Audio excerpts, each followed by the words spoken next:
Good evening, members of Spiritual Encrypted Encounters. How's everybody doing tonight? I hope everybody's doing well. For those who tune in on Restream, YouTube, Facebook, and on Twitch.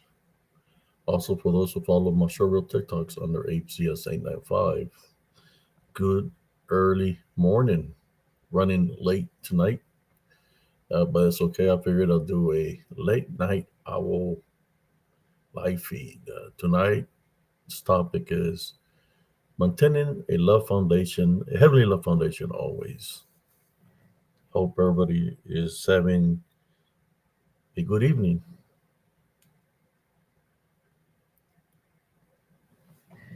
Hope everybody is enjoyed their weekend. I know I did. Did a lot of dancing with my darling.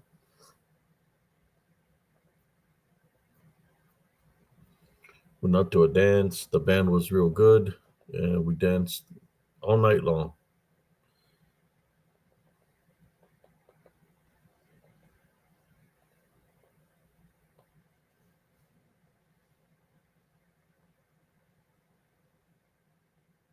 So right now, what I'm gonna do, brothers and sisters, is share this live out.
I'll share it out, brothers and sisters.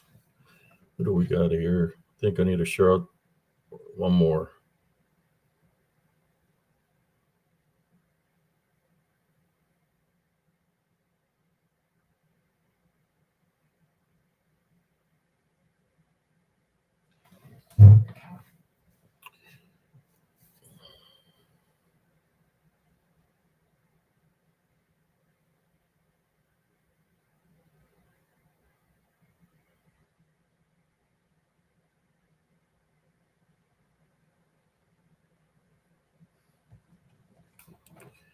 See who we got here tonight. We got Sister Beyond the Box.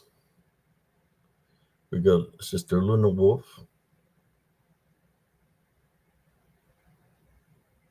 Andres, Beyond the Box. There we go. How's everybody doing tonight? Yeah, I'm doing pretty good, brothers and sisters.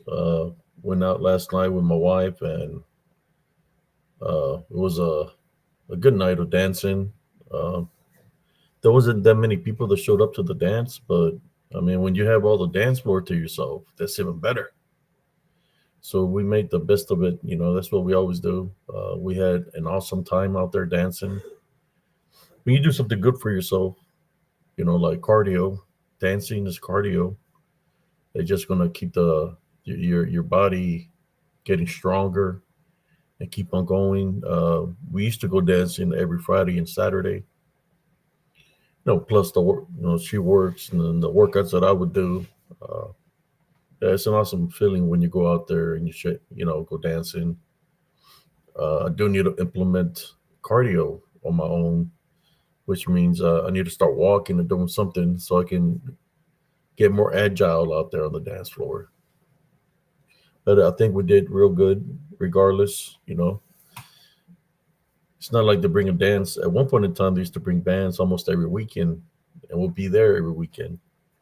But now it's like a band every month, sometimes every 2 weeks. No, it varies. Uh,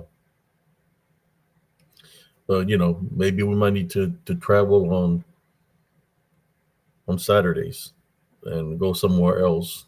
You know, get real MMA. So yeah, we had a lot of fun out there on the dance floor.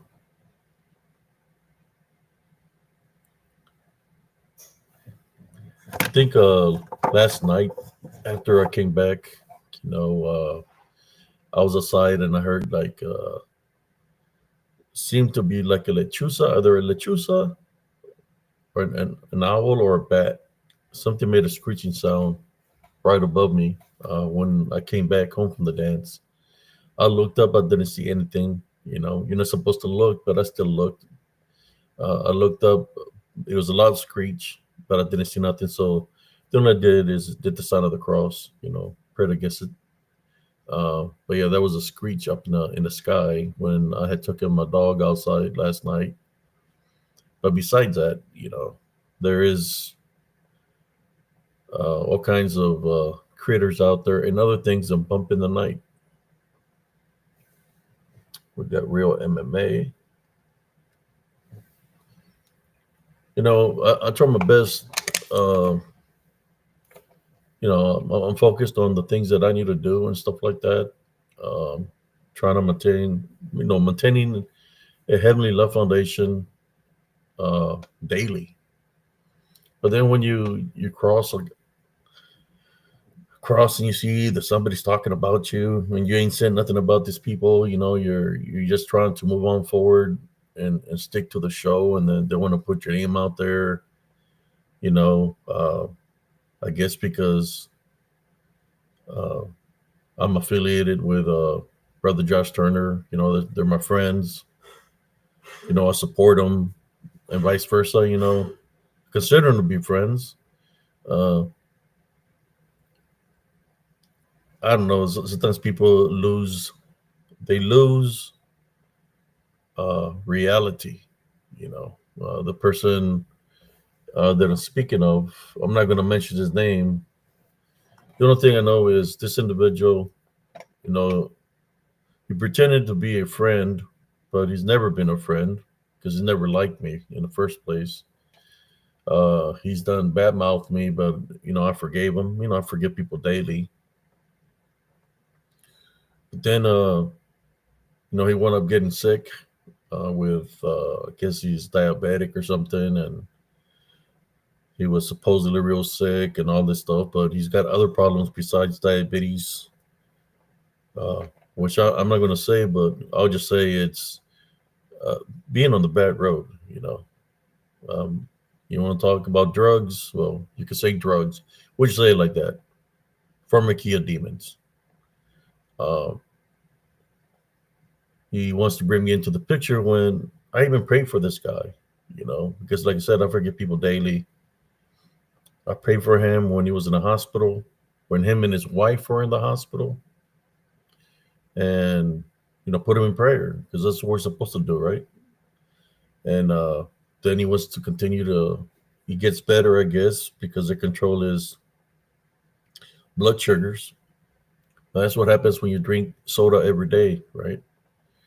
If you're diabetic, and it's supposed to be drinking anything with not anything with sugars. You got to watch out what you eat because things that you eat have sugars.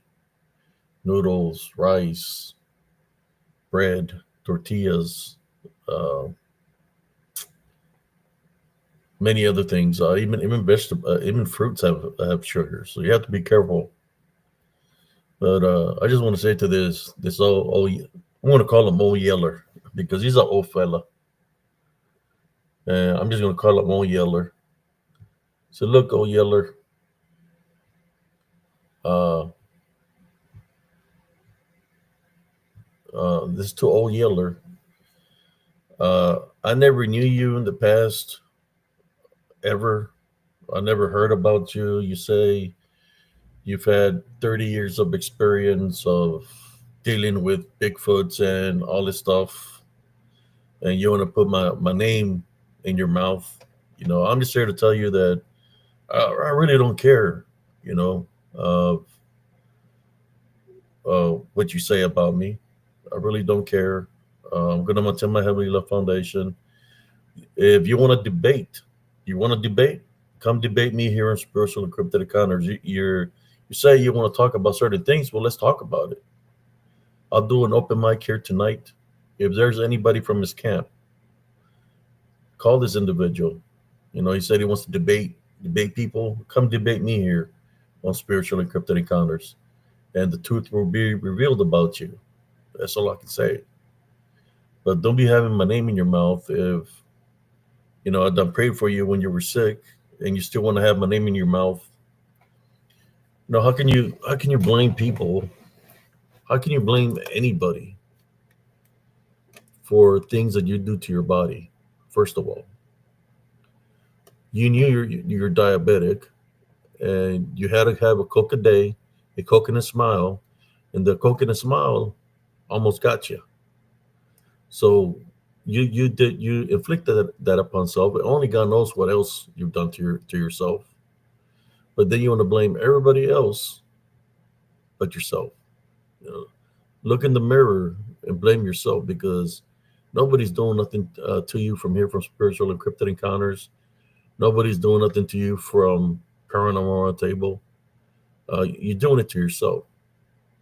Just make it. I'm gonna be nice about it.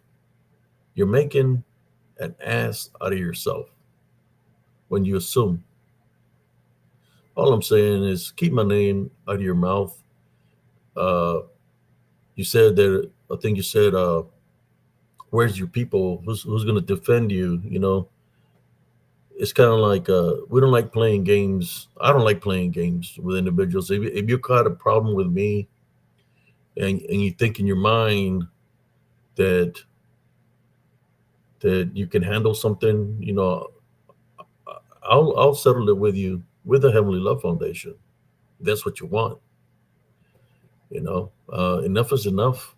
You know, do what you do, but keep my name out of your mouth. And that goes to anybody else.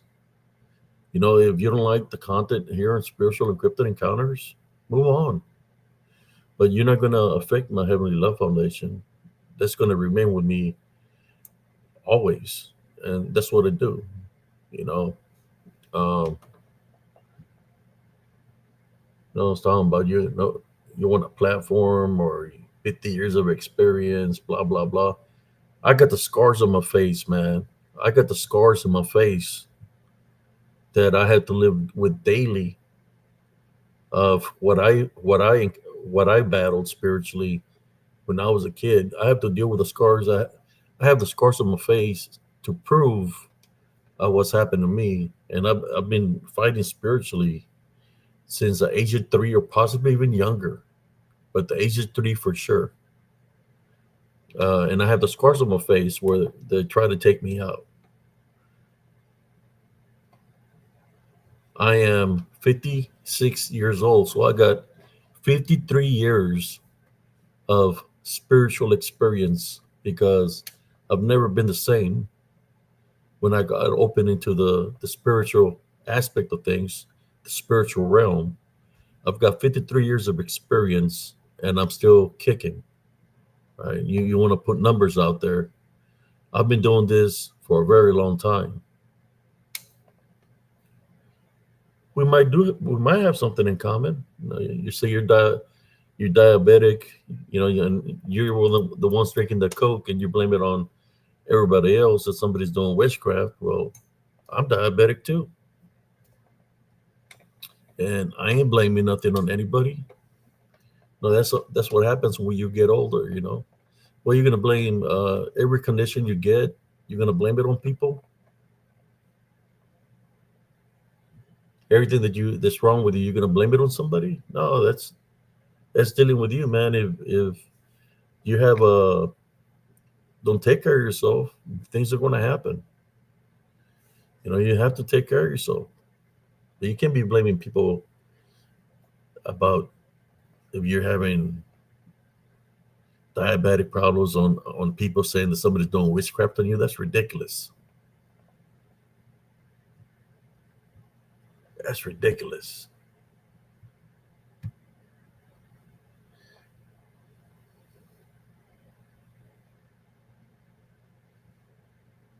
Here we go. I'm just talking a little bit. I'm not upset or nothing, brothers and sisters. I'm just talking about these people, that keep on putting my name in their mouths for no reason, just because I speak the truth, right? I'm going to tell you like this. People telling you the Bigfoots are real, I'm going to tell you right now, Bigfoots are not real. They're demons. That's the truth. If anybody wants you to believe in a Bigfoot, don't do it because that's a spiritual opening. That's what I'm telling you here in Spiritual Encrypted Encounters. Doesn't matter what they put in front, whether it's a Bigfoot, dogman, alien, you start believing in things like that, those are spiritual openings that the unseen, the Didian can use to come up against you. If you believe you're seeing saber-toothed tigers, like the certain individual that has my name in your mouth, you might be spiritually bonded right now. I'm gonna need to pray for you and tie and rebuke the demons that have you bonded. Yeah, this is an old fella. I'm gonna call him Old Yella. He really got some serious issues. He's old, probably. I don't know how old he is, but he looks like the what's the guy's name from the Tales from the Crypt, the creeper, or yeah, the that's what he looks like. He's old already. He's like 1 foot already in the grave.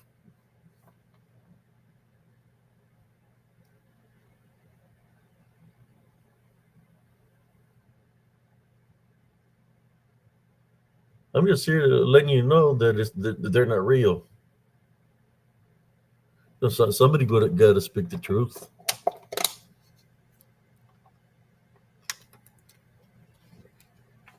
I had a person said that they had a family of Bigfoots, that they coexisted with a family of Bigfoots, and I said, okay, can you take a picture with your family of Bigfoots, or even holding a baby Bigfoot in your hands?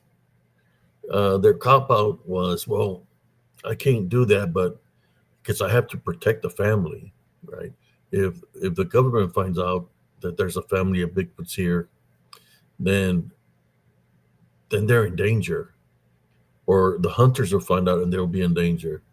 Well, you shouldn't. If that's true, then why are you even talking about it in the first place? No, normally when people say that they have something, they better have some kind of proof, right? Well, that's a cop out. No, well, they I killed a. They say like I killed a Bigfoot. I said really? So where's the body? Well, this is some of the things that say the other Bigfoots came and got the body. That's one of them. They'll say, "Oh, the government came and collected the body and put it in a body bag." Man, body bags only so big. If a Bigfoot is huge, there ain't no body bag that's gonna. They make it. There's no body bag big enough to put a Bigfoot in. So many excuses. There's people that you could tell there are pathological liars, right? That that blow smoke of that blow smoke of people, and a lot of people buy into this fake stories or made up stories.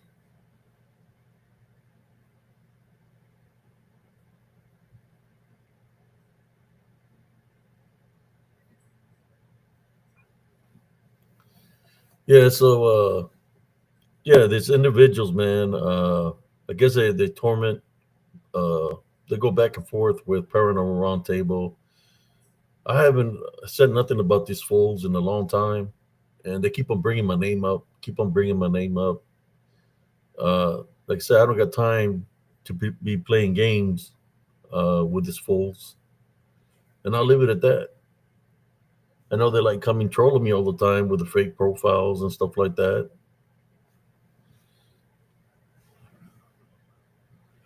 See what we got here. We got Don Morris.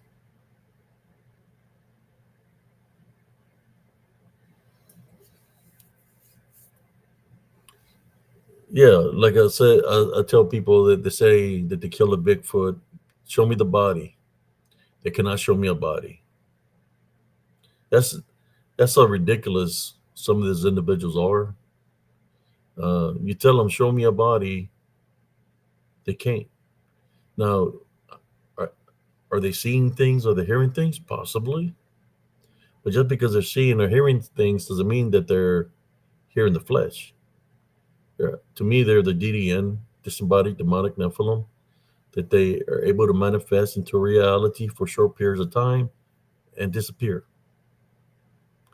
I believe that's what they're dealing with. We got somebody named Don Morris here. How you doing? First time I've seen Don Morris here. I've never seen you here before.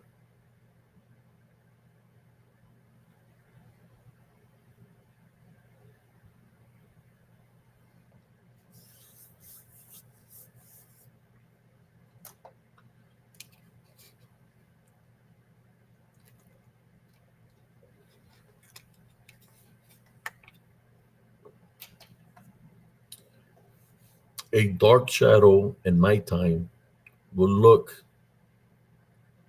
will look like something that's real. But just because you're seeing a dark shadow figure move doesn't mean that it's real. It's here in the flesh. And there is a lot of that kind of activity here in Central Texas. I wouldn't mind taking these people to Elms Grove so they can check it out for themselves. The man that says he's got 50 years experience, he probably seen stuff because he's high on some stuff, hallucinating. The diabetes is too low. He starts seeing blurry because that's what happens. Diabetes affects your eyesight. You can't see right. You're going to see a blur. So how you going to say you're seeing a Bigfoot or a dogman if you can barely see, especially if you got too much sugar in your system, or you pass out because of the sugar, too much sugar in your system. All that is side effects of the diabetes. So maybe all your claims that you say you've seen a Bigfoot or a dogman or whatever the case might be, saber-toothed tiger, is just in your imagination because it's part of you having too much sugar in your tank, if you know what I mean. How you doing, Sister Stormy? How you doing, Real Bounty?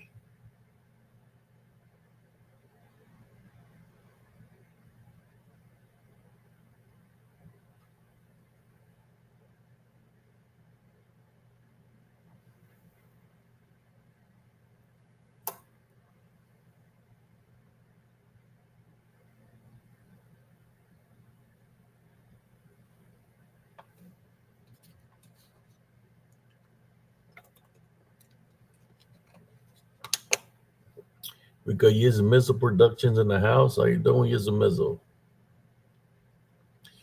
I know I'm talking a little bit out of context right now, but I'm just saying how I've seen how people try to come up against me to try to see if they can find an opening in my Heavenly Love Foundation.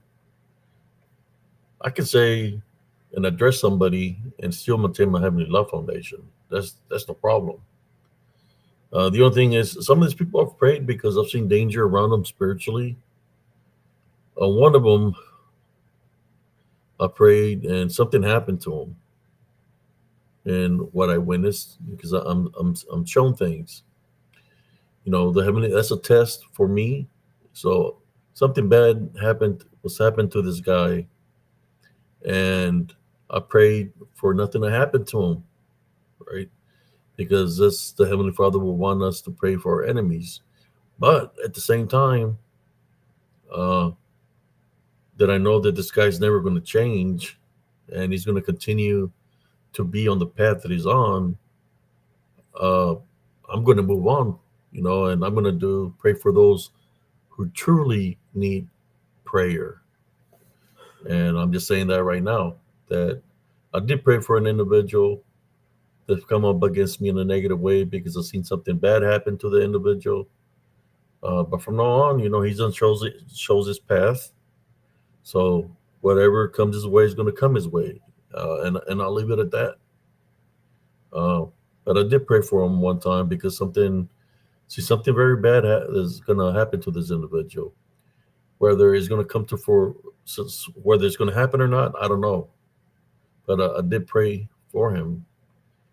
When the Heavenly Father shows us things, He shows us things for a reason. So I'll leave it at that.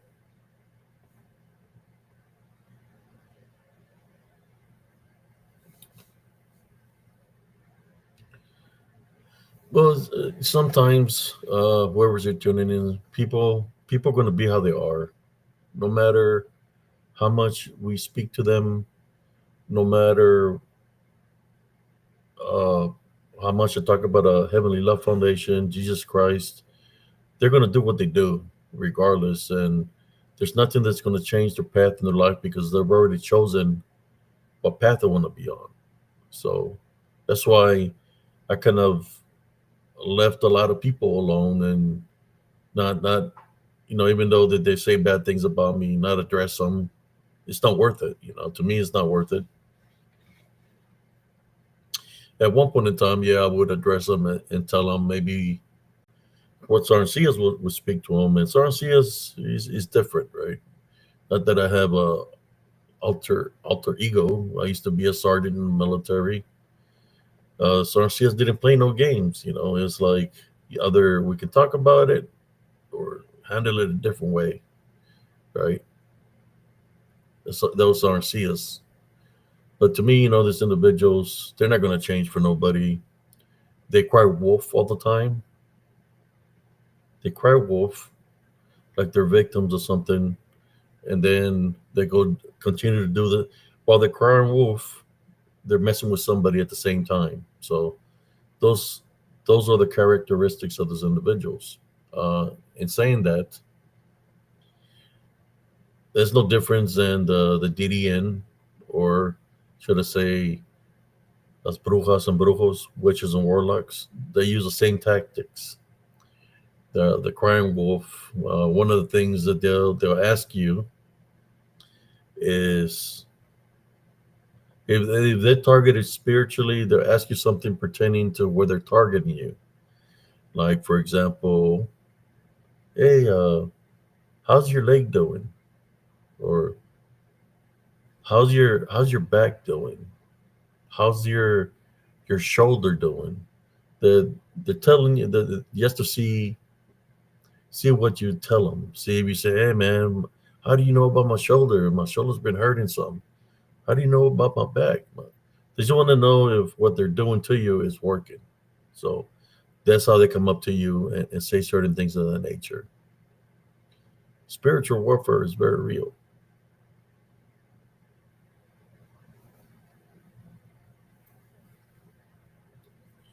Yeah, there's individuals, man, that they keep on, but they come after Brother Josh Turner more than, well, they come after me too because they infiltrate. They infiltrate to see what they can try to learn, so they can use in their channel. They like stealing content and stuff like that, in which you know uh, they can pretend all they want to, but eventually they get in a situation and that they have to fight spiritually. They might not be able to do it because if they're faking it, falsifying themselves, this DDN, they know what's in your heart. They know what's in your mind. So that's the difference between me and them, is that I know that Salam Atema Heavenly Love Foundation, I'm protected through Jesus Christ. That I forgive people daily. I'm protected through Jesus Christ. He's my protector and my avenger, and I'll leave it at that. And for anybody that said anything negative about me, I forgive you because I have nothing against nobody. I forgive you.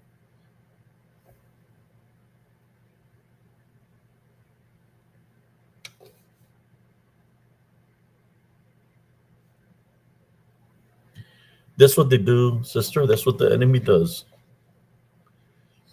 I've witnessed it. I've witnessed where a witch, right? A witch, a bruja, was. I was talking to I was at this location talking to a female. She was a vendor, and I was trying to buy I think a video game off of her at the flea market. I was talking to her. Next thing you know, it's kind of like she was like right in front of me. Tears were coming out of her eyes, and she was telling me she she probably thought she had me like in a trance or something. And when she was crying, tears were coming out of her tear ducts in front of me. She said, "You might never know what kind of demons can transfer through the tears." But she said in Spanish. She said, "Nunca sabes qué clase de demonios pasan por las uh, lágrimas." And when I heard that, the only thing I said to her is, "A tie bind and rebuke in Jesus Christ's name." When I said that, she took off running away from me. You uh, Spiritual warfare is very real, brothers and sisters. Crying wolf, tears, that's what they do.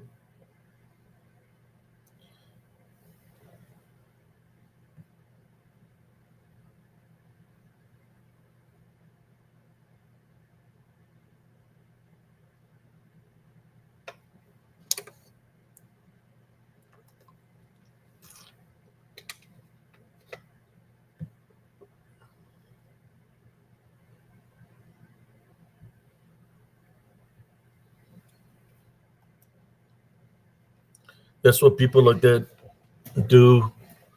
They want to have control. They want to discredit you from all the works that you do. Kind of like me, spiritual encrypted encounters is something that I created. Nobody assisted me in creating spiritual encrypted encounters. Everything that I share in spiritual encrypted encounters is dealing with what I've been through in my life. This is what I do. I've been helping out people for a very long time, since I was a kid all the way up to now. There's the works that I do. When people want to discredit the works that you do, but they haven't been through the war, because I've been through the war. I've been fighting spiritually for a very long time, since I was a kid all the way up to now. I got battle scars from certain encounters. Uh, and of course, I have a ton of stories of what I've experienced through my spiritual encounters. Uh, but yes, anything I say here on spiritual encrypted encounters, it's the truth, brothers and sisters, of what I've been through, what I've gone through. Uh, that's what I say to you. Show me somebody that says to believe in Bigfoot, to show me proof that a Bigfoot exists, real proof. They're not going to show real proof because there's no such proof. If there's no proof, then what does it mean? That means that Bigfoot is just in their imagination. But to me, I know what it is. A Bigfoot is. It's the DDN, the disembodied demonic Nephilim. It's a manifestation that they take. That's what they do, is manifest. When you put that spirit to the test, you type on a brick in Jesus Christ's name, it'll vanish. It don't take a genius to figure it out.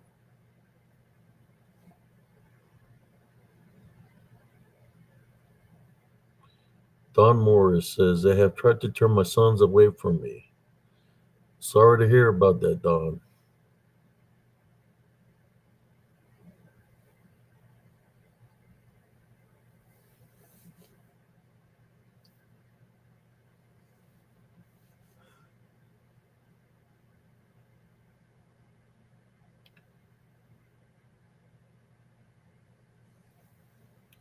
Yeah, it's kind of like some of these individuals, man. Uh, they're kind of like, you know, they're just a waste of time. I can't get through someone spiritually to try to guide them the right direction if they choose to live their life in the wrong path. They're not gonna change. They're not gonna listen to nobody because they want to be in charge. They want mental manipulation, physical manipulation. To my understanding, that's what this one of the individuals has done: physically and mentally manipulation over females, over children. He's a sick bastard, you know. Uh, that he puts that which is a fear factor, right? Mental manipulation, physical manipulation is a fear factor, and that's what he does, and that's what he's done in the past. That he's mentally and physically abused women and children. And they're right, uh, corn on the cob, Michael. And they're right. That's what you've done in the past. That's why your son is not with you. How about Fat Puffington, Cluffington? The same thing with you. That's what y'all have in common. Same thing with you. That's why your wife left you because you have physical, mental manipulation over. So she dumped you. How about the other guy, uh, Farton? Same thing. Mental and physical manipulation over your old lady, and you still got her there. You got to train pretty good, got to train like a dog, right? That she still was stuck by you. Y'all are one thing they all have in common is y'all narcissistic pieces of shit. That's what y'all have in common. All the people in that group, that's what y'all have in common. And you have women manipulated in there. Old ladies that their foot is almost 1 foot in the grave, and you know you're probably telling them that you like them or something, and you're misleading them, and you got one that's bent out of shape, and you're misleading her. But hey, it is what it is.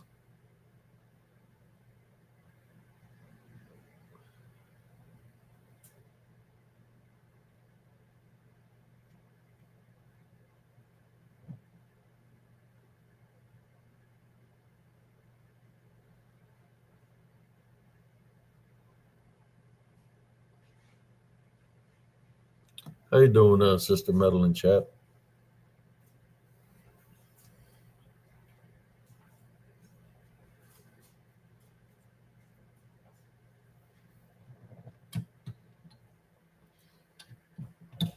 Yeah, but that's what these individuals are about, brothers and sisters. Uh, Mental manipulation is what they do. But let's forget about this people. They always talk about they want a platform to say what they have to say. I got a platform right here. I'll talk to y'all. Where you at? I know y'all always come in here with fake profiles, but y'all never want to talk. Y'all just want to talk behind the keyboard, behind the computer, but you don't want to come and talk. I can drop a link here. You say whatever you have to say, but you won't.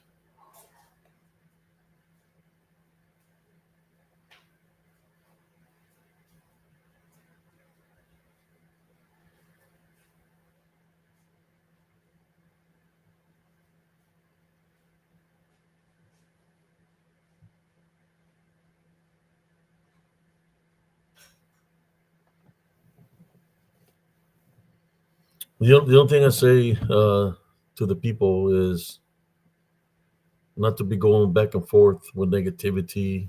I mean, I know that everybody's trying to protect their identity because it's people that's what they do. I know that they've been targeting me for many years now, but at the same time, they're like, uh, how should I say? They're like a hmm, I'm trying to find the proper word that I'm trying to say about them. It's kind of like what they do,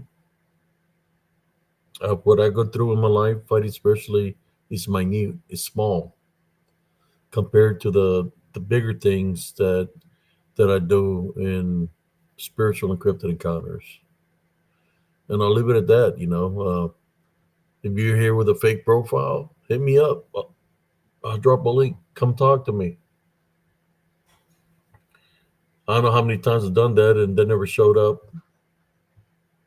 but they always want to have my name in their mouth.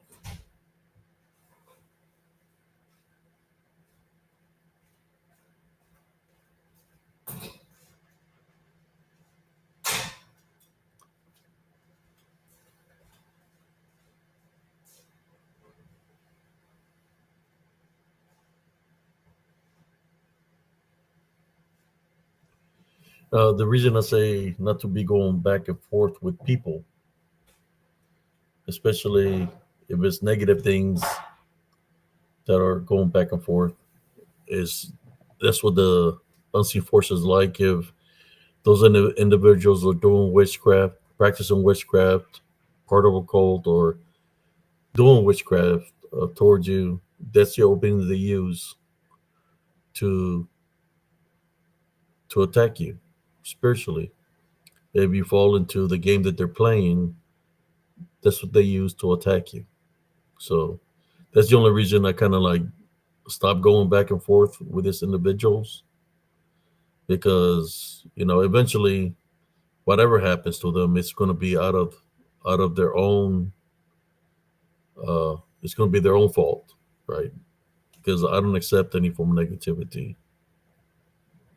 The only thing I can do is tell them just to keep me out of their mouth, keep me out of it. But it is what it is.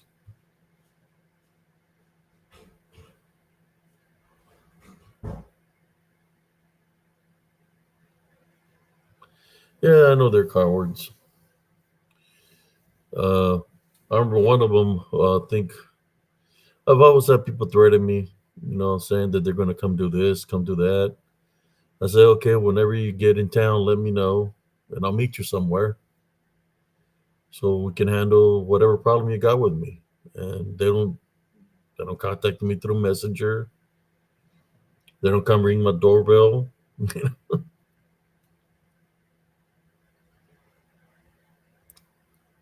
because it's all talk. They like the drama. There's people that get a kick out of that into the drama things. Only God knows what do they do when they write down the crazy shit that they write down. Yeah, they're into the drama. That's what they feed off. Uh, the only thing I can say to those people is get a life. Get a life. You can make something positive. Do something positive to impact somebody's life in a positive way. Than in trying to impact people in a negative way. It's just ridiculous. That's right.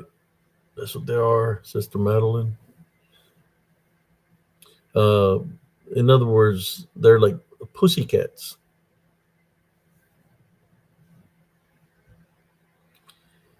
Sister Bonnie says, Dawn, that's a good sign. Let's keep the positive. Love rolling their way. It's hard. You're stronger than people that want to be ruthless. Get the cat is okay now too. Yeah, there is some ruthless people that don't care about no life. I witnessed it. This ruthless people killing animals, hanging black cats on trees, gutted open. I've seen them, not just cats, dogs also. When I was growing up, there's some very ruthless people, and all that has to do with witchcraft, necromancy. Uh, a lot, there's people like that are evil people that are chosen the path. So, but the only way to overcome them is spiritually, is by tie band and rebuke him in Jesus Christ's name. Just like the one that I did, that had the machete, and I told him that I had a message for him. When I sent the message, I told him that if he took another step forward, that his life on earth was going to finish.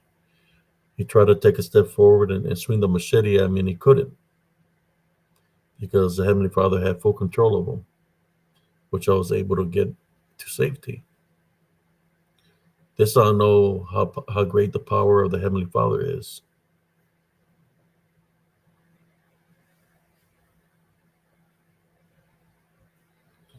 I will see, I don't know how many times, and it was always on the Saturdays when there's brujas and the lechuzas. They would put those blood after they would come for their night mission or whatever. We would always find the dead animal hanging from the fences with a rope on their necks, got it open. Dead cats, dead dogs. Uh, One time I found the head of a donkey on my doorsteps,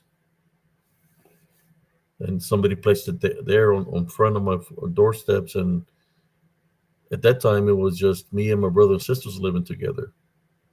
So I grabbed the donkey head and I put it in the backyard in the alley. Somebody put it there as a marker of things because they were summoning something. So I got rid of it, and then I got rid of the blood that was there from the donkey's head. I washed my hand from the donkey blood. Yeah, there's some ruthless people.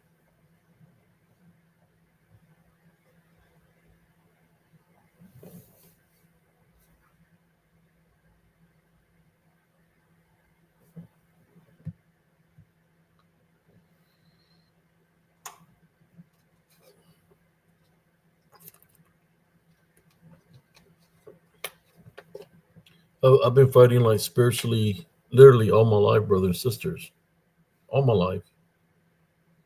I've been seeing things of the balance for a very long time. The things that people call Bigfoots, I've been seeing them since I was a kid, and I don't call them Bigfoots. They're big, but they're not Bigfoots to me. You know, I just knew them as Bultos Negros, or demons, right?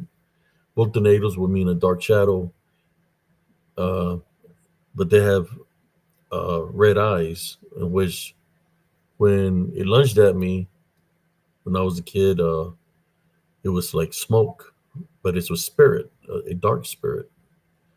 But I could feel the presence of the heavenly angels around me, protecting me, and I was being protected, so he couldn't come through me to attack. He left because when you're a child, you're still coming from the light. You're not living in sin, so it's kind of like they can't do nothing to you spiritually if you're in the right path, and Jesus Christ and the heavenly angels are protecting you. So that's why it went the opposite way. And I know this. This is something that nobody in the Bigfoot community is going to tell you. They're not going to tell you this words of wisdom and advice of what I've experienced. They're not going to tell you that. But the best way to protect yourself now that you're older and we've been living around in a world of sin is to place, if they manifest or come at you, handle them through Jesus Christ, by placing Jesus Christ first. That's how you handle them. It's through Jesus Christ.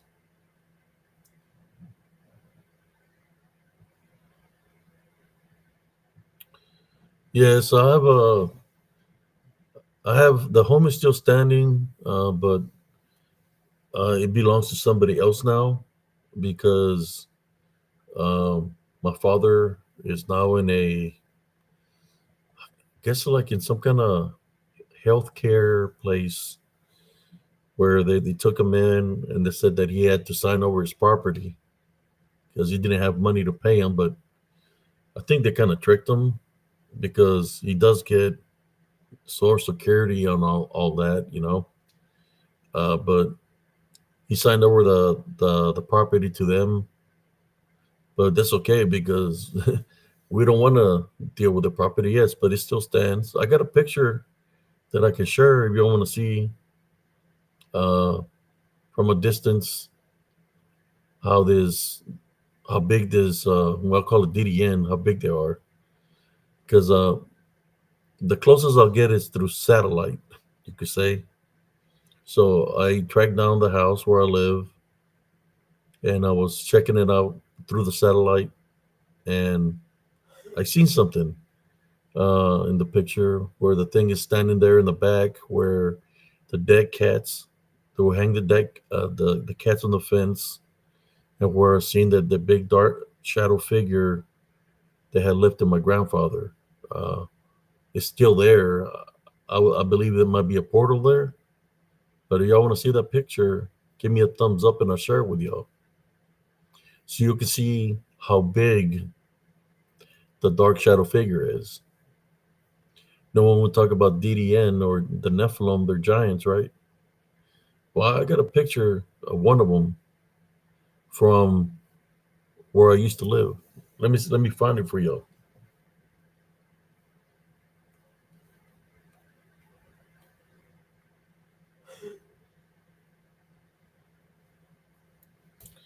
Let me find it for y'all and I'll share it.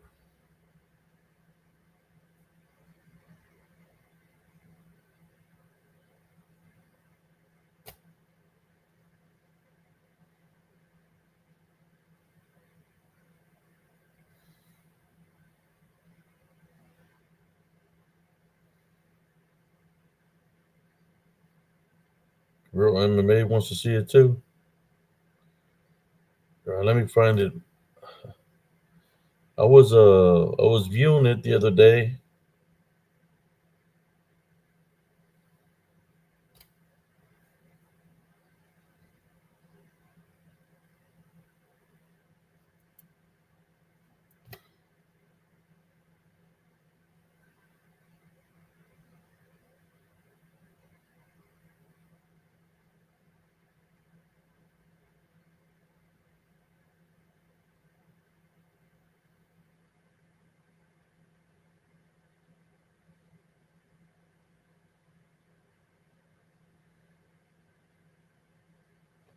All right, let me see if I can find it.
All right, I'll send it. Let me go get it for y'all.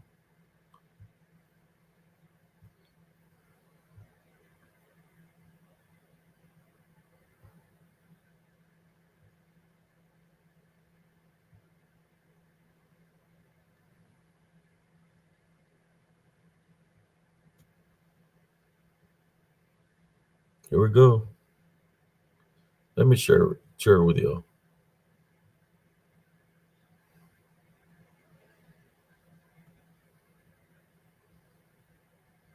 Let me see what y'all seeing.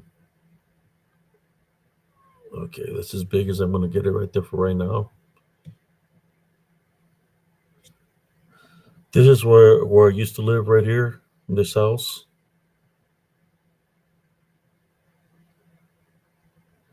The witches and the lechuzas. There's trees here. They will come land by these trees.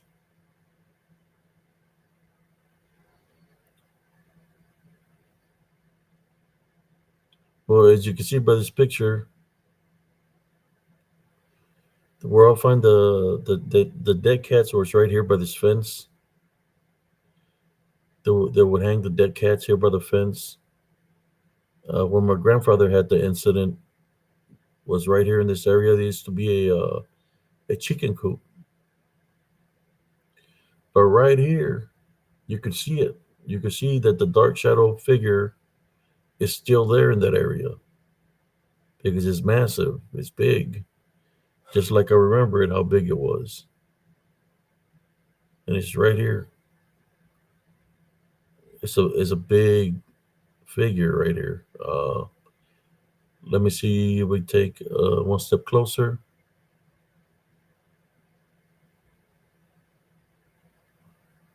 Think there we go. There you go. There it is.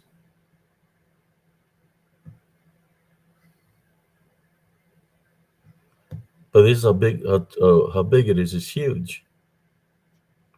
I'm just showing you. This is a close up of it.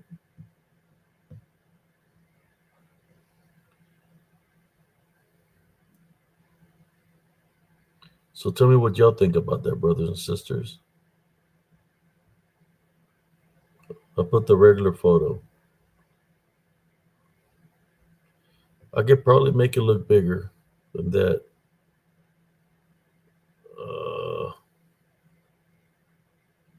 but there's the original photo right here. How big it is.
Yeah, that's huge.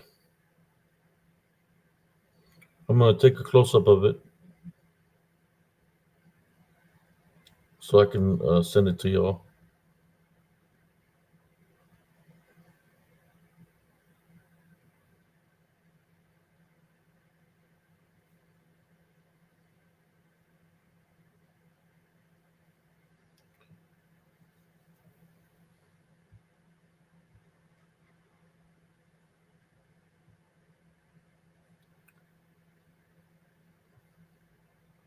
No, it's not a shadow from that, man. It's just a what I call a DDN, disembodied demonic Nephilim, Boto Negros. What I've been talking to y'all all about. They just this is just proof to let you know that they've been around me, that I've seen them all the time. But this is just an image from where I live, but it's from the satellite. And this Bulto Negros, they're everywhere down there, also in the Rio Grande Valley. So let me share a close up. See if the close up came out good enough. There we go. I think that's a bigger picture of it.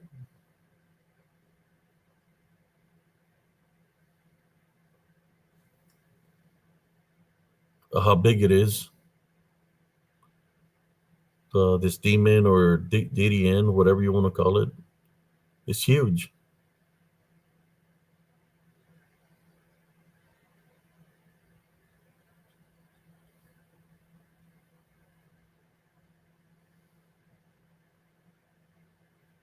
There you go.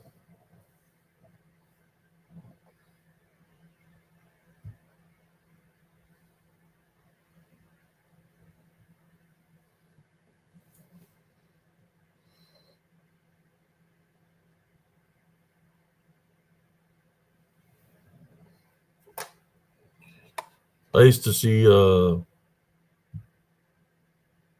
this shadow figure all the time when I was growing up. Sometimes it would look like that. Sometimes it would take the manifestation of what people want to call the Mothman, but I'll say a big black bird. It would take that manifestation, but to me it would be just a big dark shadow. It was huge. It would be standing by the tree, which it would be bigger than the tree because it was that big.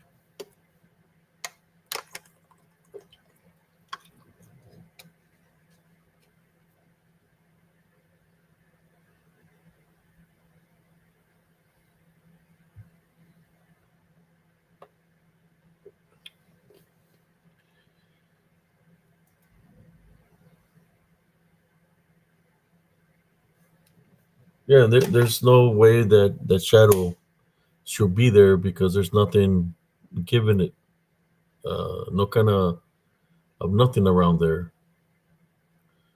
giving it that for that dark shadow figure to be there.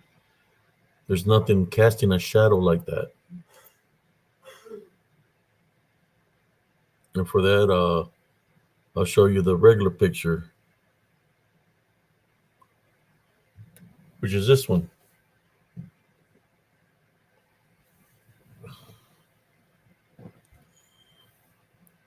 Like I said, there's nothing there in that area that is casting the shadow. There's some kind of pole here, but there's nothing that's casting this shadow. I used to live here.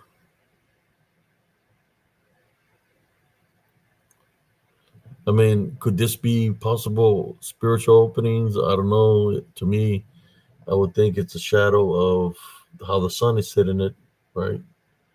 How the home is. 'Cause you can see it here and here, but this right here, there's nothing there to be casting the shadow. That's why I call the DDN, disembodied demonic Nephilim, Bulto Negro, because there's nothing here to be able to cast this shadow. That's what I'm trying to say. But there it is. Boom. DDN, Bulto Negro. What we'll talk about here on Spiritual Encrypted Encounters is dark shadow figures that I always capture.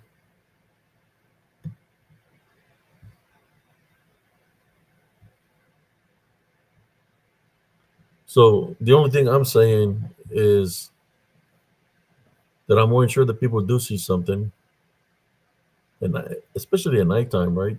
This is during the freaking day, right? Nothing's. able to cast that shadow. So what does that mean? That means that's a dark shadow being, and it's huge. The DDN is massive. Dark shadow figure, dark spirit, disembodied demonic Nephilim, whatever you want to call it. It's there casting its own shadow because it's in spirit. It's in spirit, you see.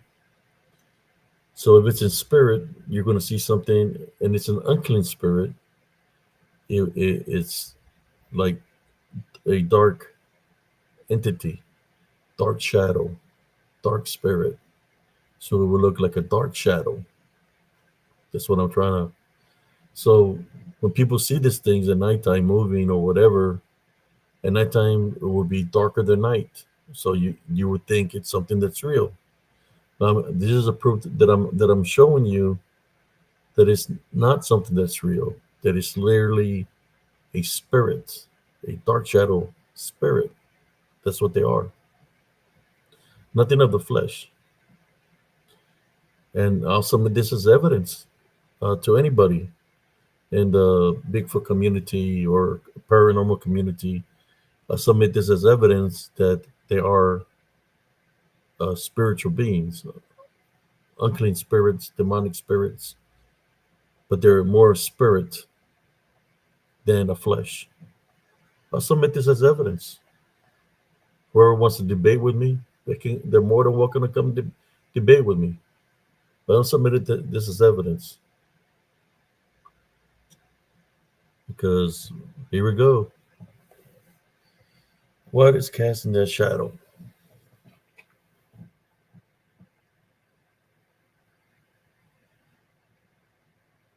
And there's nothing there to be casting that shadow.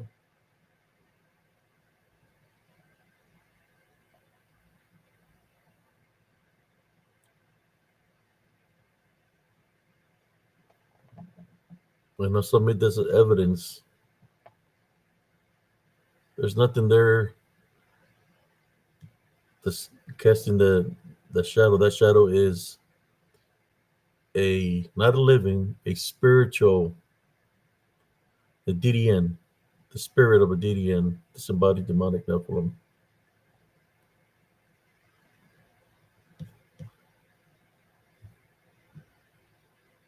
Okay, let me see some of the comments here. Let me see if I can catch up. Uh,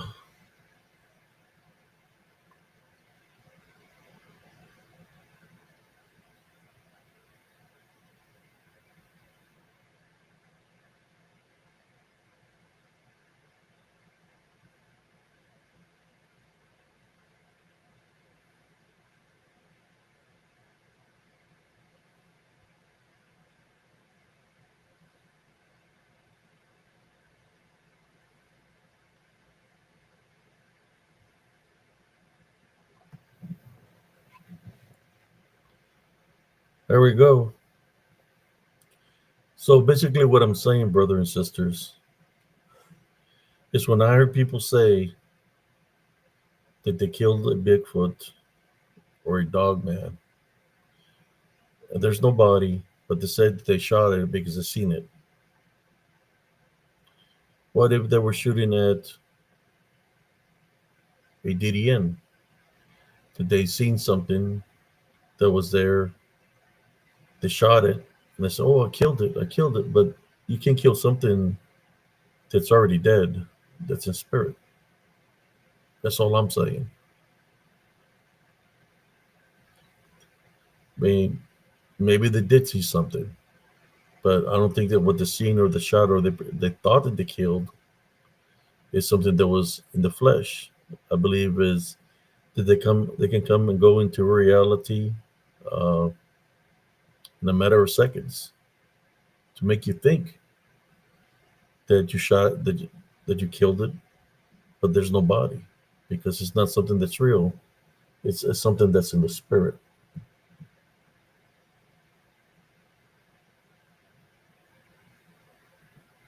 I'll drop a link here to see anybody wants to talk to me or jump on and talk about this. There we go.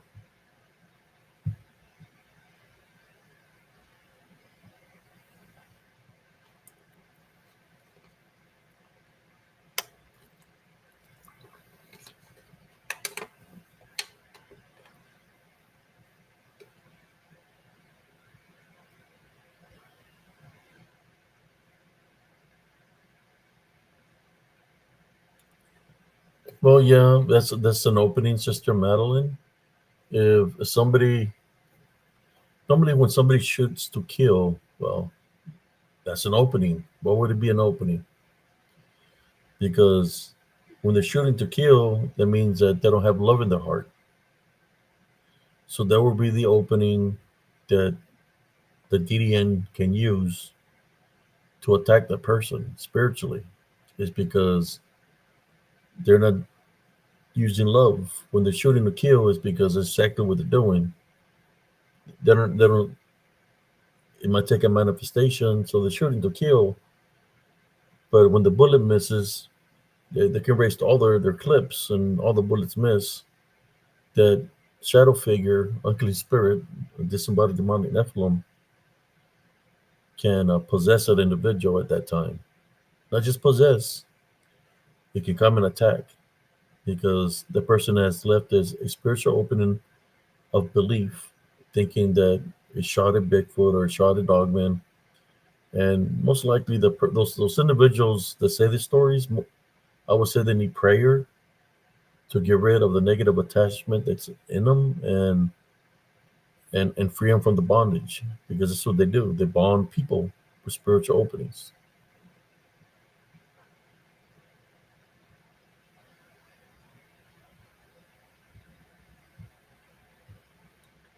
So I'm gonna show you the regular photo, which is this one. How truly tall it is. It's from where I used to live when I grew up in the Rio Grande Valley.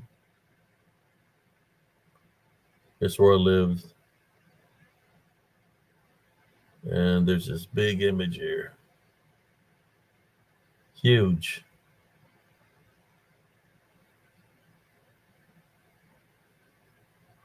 It's standing there.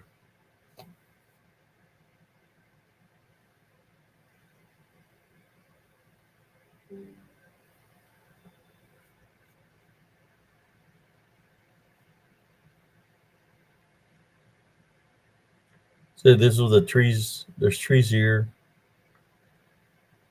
where the lechuzas or brujas will come when I was growing up. Yeah. But they would come to the house. It would be right here. And then we got this big thing here. Punto Negro, Dark Shadow Figure, DDN, Disembodied Demonic Nephilim, whatever we call it, standing right there. Let me see what we got here.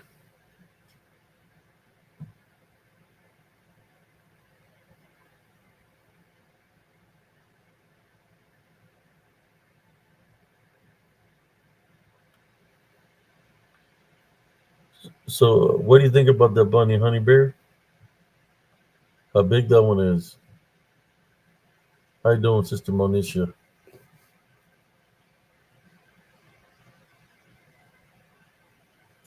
Like I've always told you, I've always seen this dark shadow figures all my life since I was a kid, and it wasn't just little ones. Look how big this one is. It's huge. I'll see them all the time through the spiritual gift of discernment. I was able to see this dark entities all the time in the military, where I've been.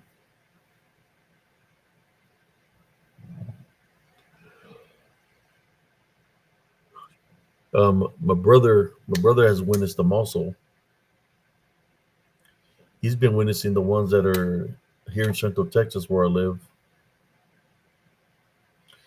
He's been witnessing those also, the ones in Central Texas.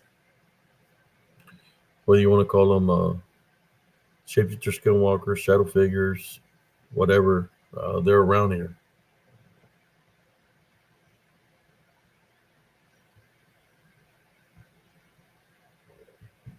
Let me.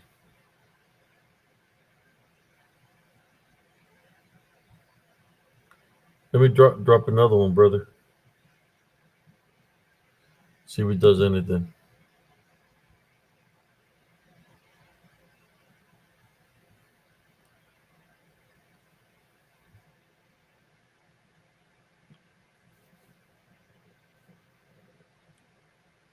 So I'll put the regular picture.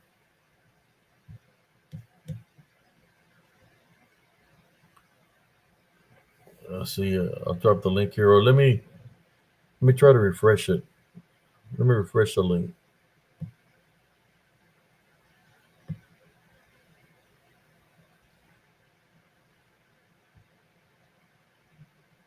I want to drop it right there. I'll drop the new link. There we go.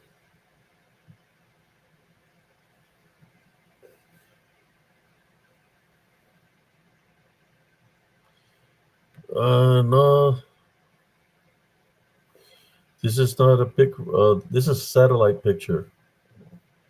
This is a satellite picture from where I live. I went to go look at my old house through the maps, the Google Maps, and I caught this image in the backyard. And where I will find the dead cats, brother and sisters, will be right here. The dead cats will be right here in this corner all the time, hanging from the fence. This is where I'll find them. In this corner right here will be the dead cats. What's a coincidence that the dead cats will be here and this big old thing is there? That's where we'll find them hanging from the fence. This here is an alley. Where me and my brother, when we seen the pile of crap disappear, was right here.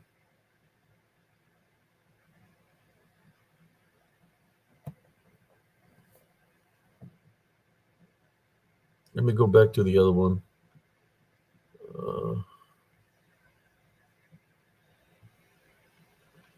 Yes.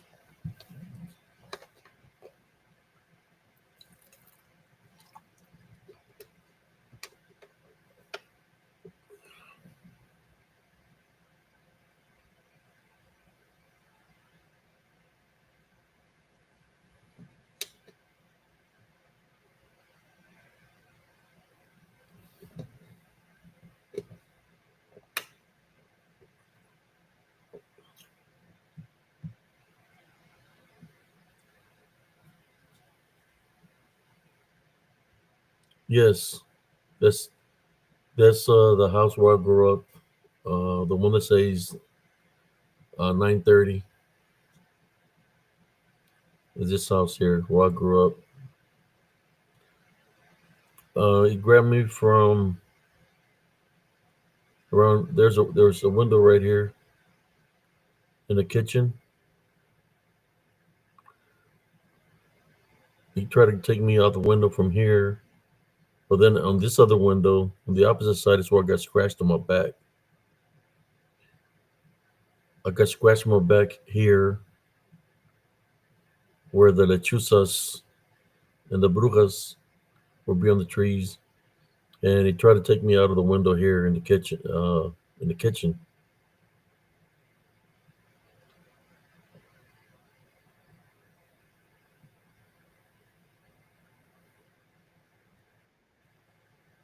There you go.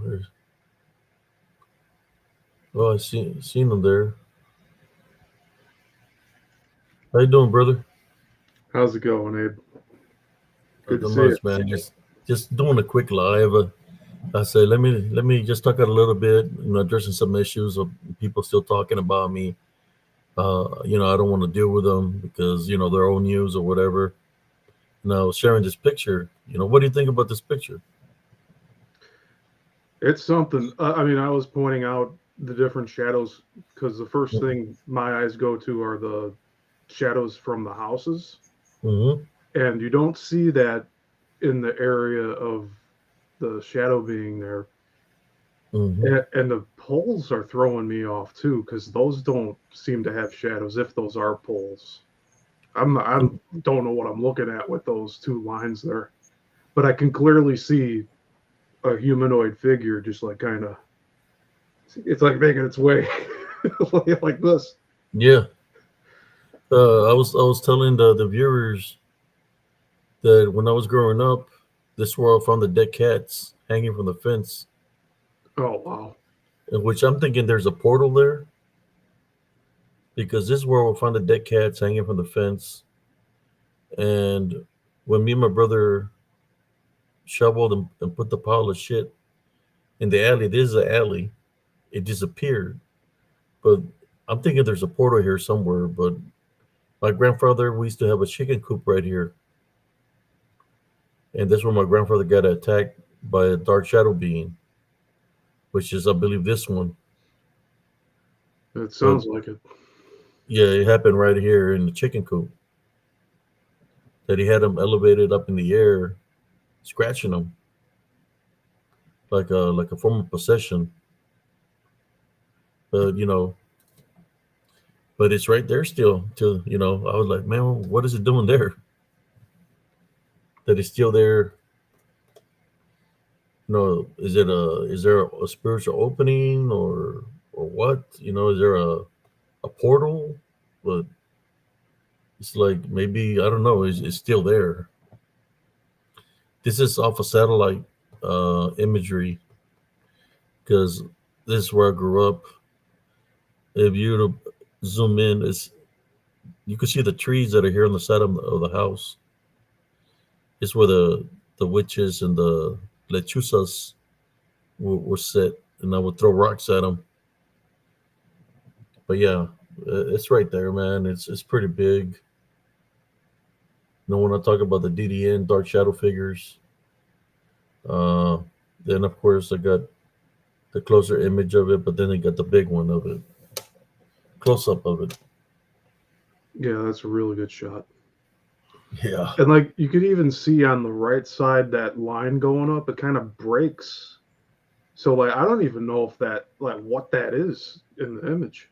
Because you could see on the other side of the shadow being that there's some sort of shadow casting off of that white circle at the top. Yeah. But there's nothing like I can't explain what I'm looking at.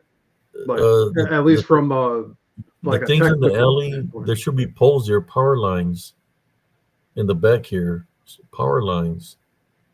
They run through the alley. The power lines run in the alley. Yeah, and Right. like So you'd think that like they would be casting their own shadows and they're not. yeah, yeah, So it's really it's throwing me off. yeah.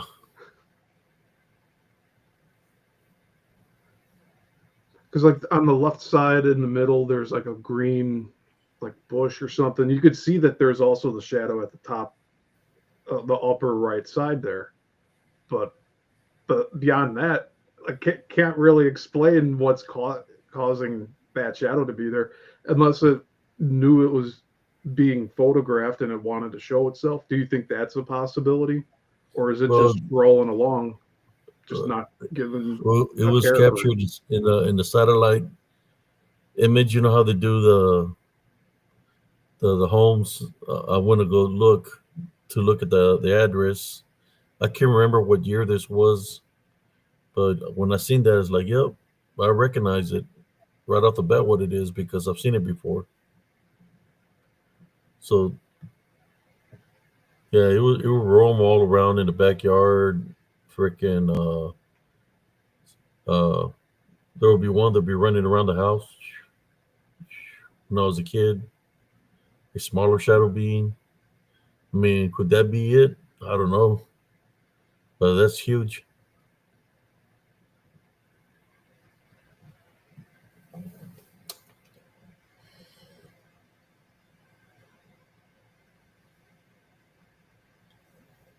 Yeah.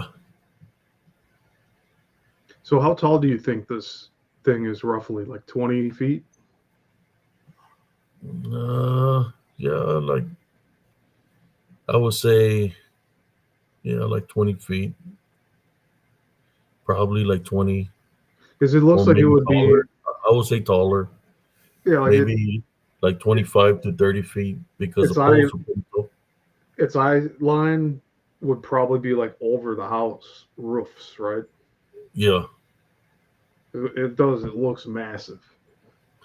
yeah, because if you look at the picture of the house, let's see, yeah, it's taller than probably taller than the house. Like if there were two of them, they'd be able to stand on both sides of the house and like have a Yeah, conversation over the roof. Like that's how tall they are. so this is way taller than the height of the house. Yeah, it's in like 20, 25, 25 feet, between 20 to 25 feet, or even taller. Pretty And tall. does it ever like adjust its height, like depending on how it manifests and like what shape it manifests in? Like, because it can shapeshift, right? Yeah, it can change into different forms.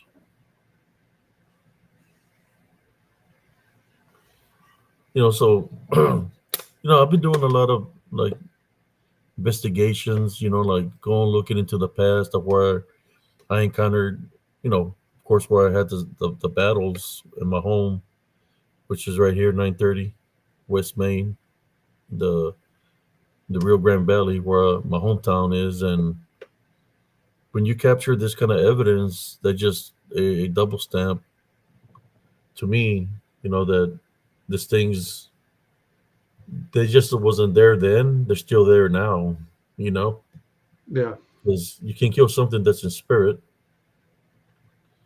So they're still here amongst us, you know. So I was just showing the evidence, when I share the stories about the black shadows, the bulto negros, what happened to my grandfather, the black cats, and all that. I'm just submit that into evidence. And it's not something that's in the flesh. You can tell it's a dark shadow figure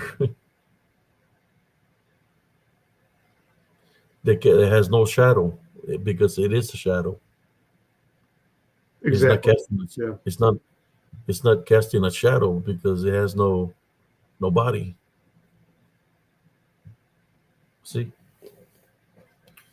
not unless it's something real and there's a shadow behind it. But I don't think it's casting a shadow. What do you think? no, no, there's no shadow at all. And like I'm seeing arms and legs, a head, and it's all there. I don't know what the white portion is in the middle of it. That almost looks like it's in front of it or something. Yeah,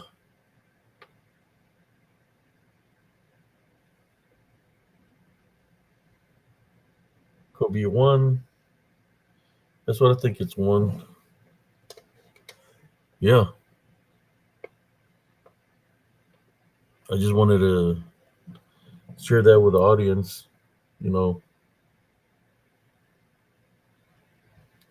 how big it is compared to the houses, or tall because it's tall. Now, what do you think put these portals here? Have they always been here, or is it something that was manifested over time? And do they close at any point? Um, I honestly do not know, brother. All I know is there was a lot of activity when I was growing up that we all witnessed, me and my brother and sisters. I noticed this spot here, in the right here. It could be a portal also. I'm not sure, just a black spot, Yeah, but you could tell it's flat on the ground. It's not standing like this. I mean, I don't know. I think maybe something might have burnt or something. I don't know, but definitely that is something there.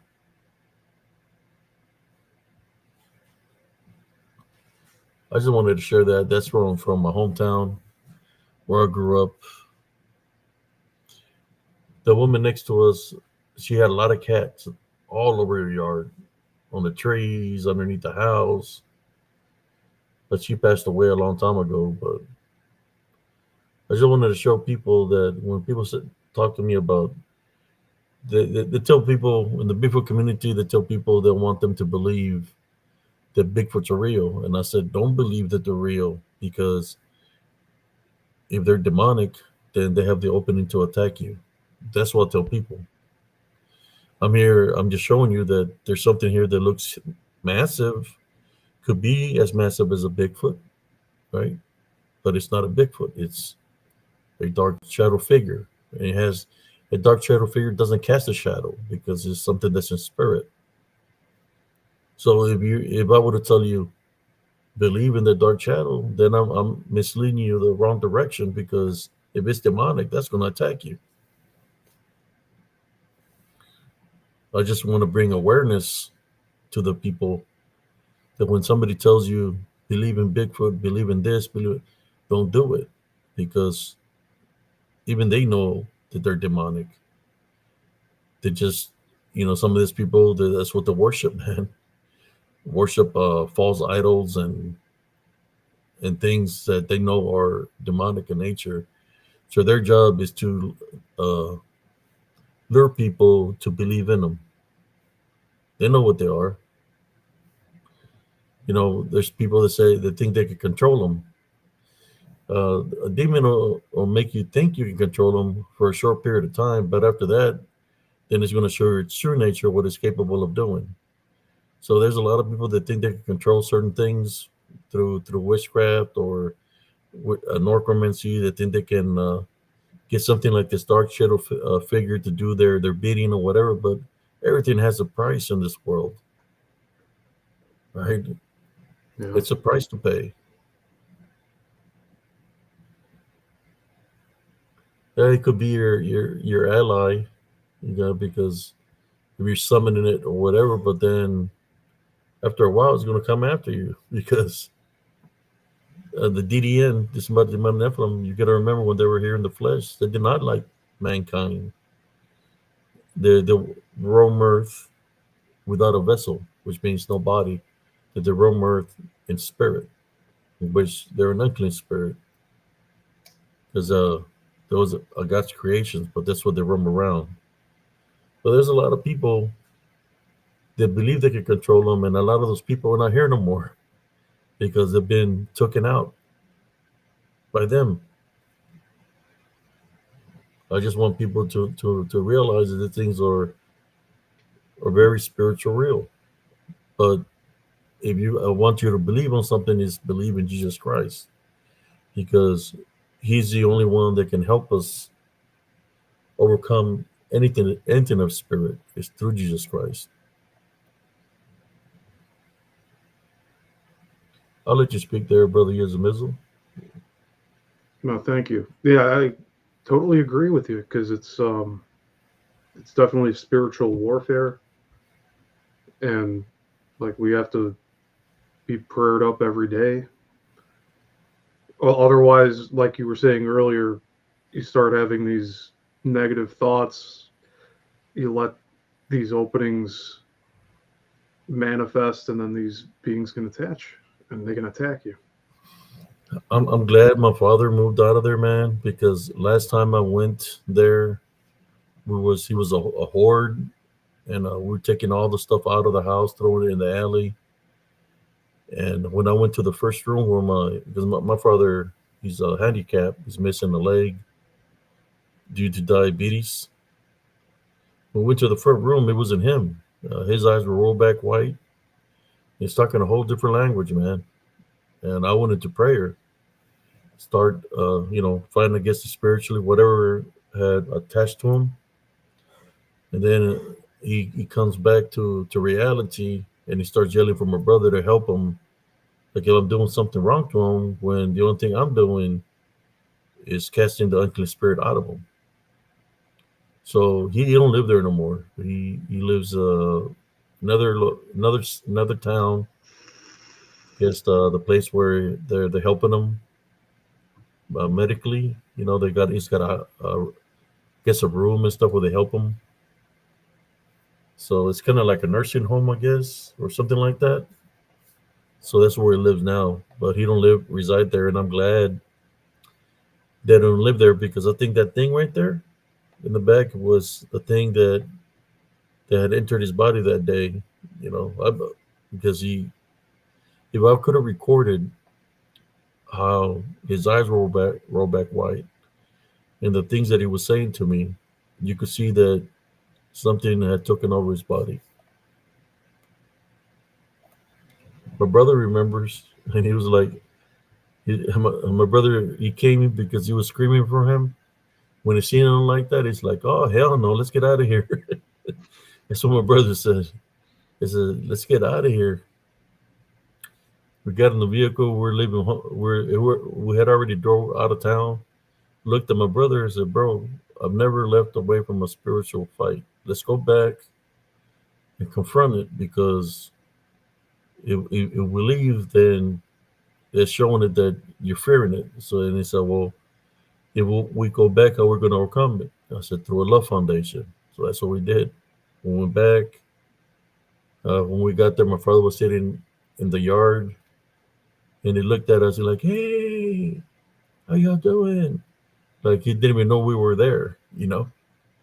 So, we talked to him and said, "No, we're just going to tell you that we love you, and we'll see you whenever we come back this ways." And that was it. We left, but we had to. That's what they take those manifestations or they enter people a certain way because they want you to fear. This fear is a spiritual opening. So that will be my advice to you or to anybody, not to run away because you run away, then it can attach itself to you and follow you wherever you go because you just fear is a spiritual opening.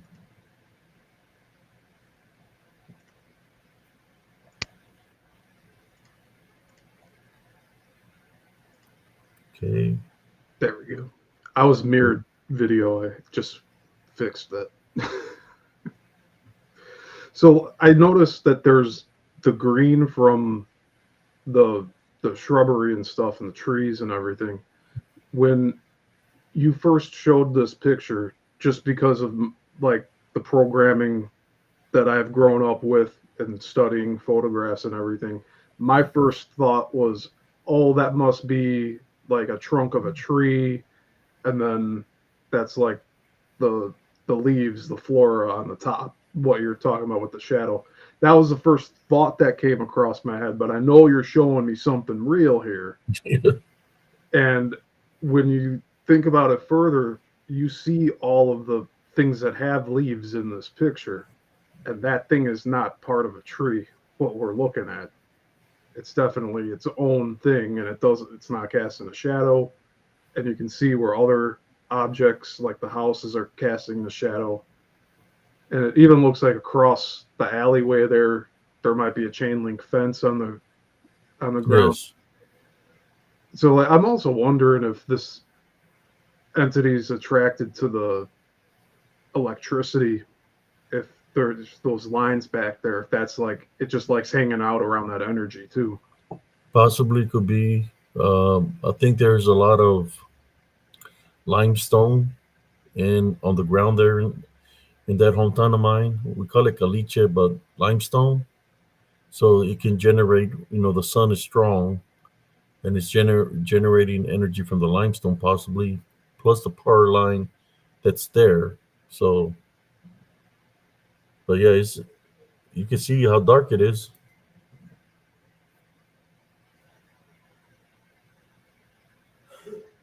and it looks different than the shapes of the shadows from the homes.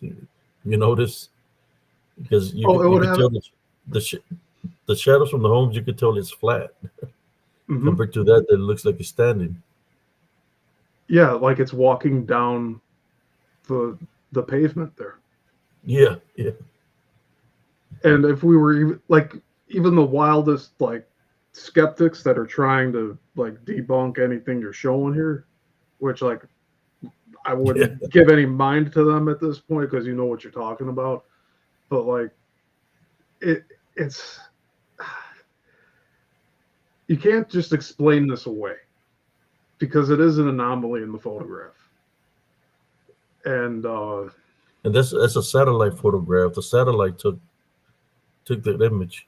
Yeah, like it would have to be a cutout of like you don't have any. Your neighbor doesn't have a like a silhouette of a Bigfoot just on a pole, like.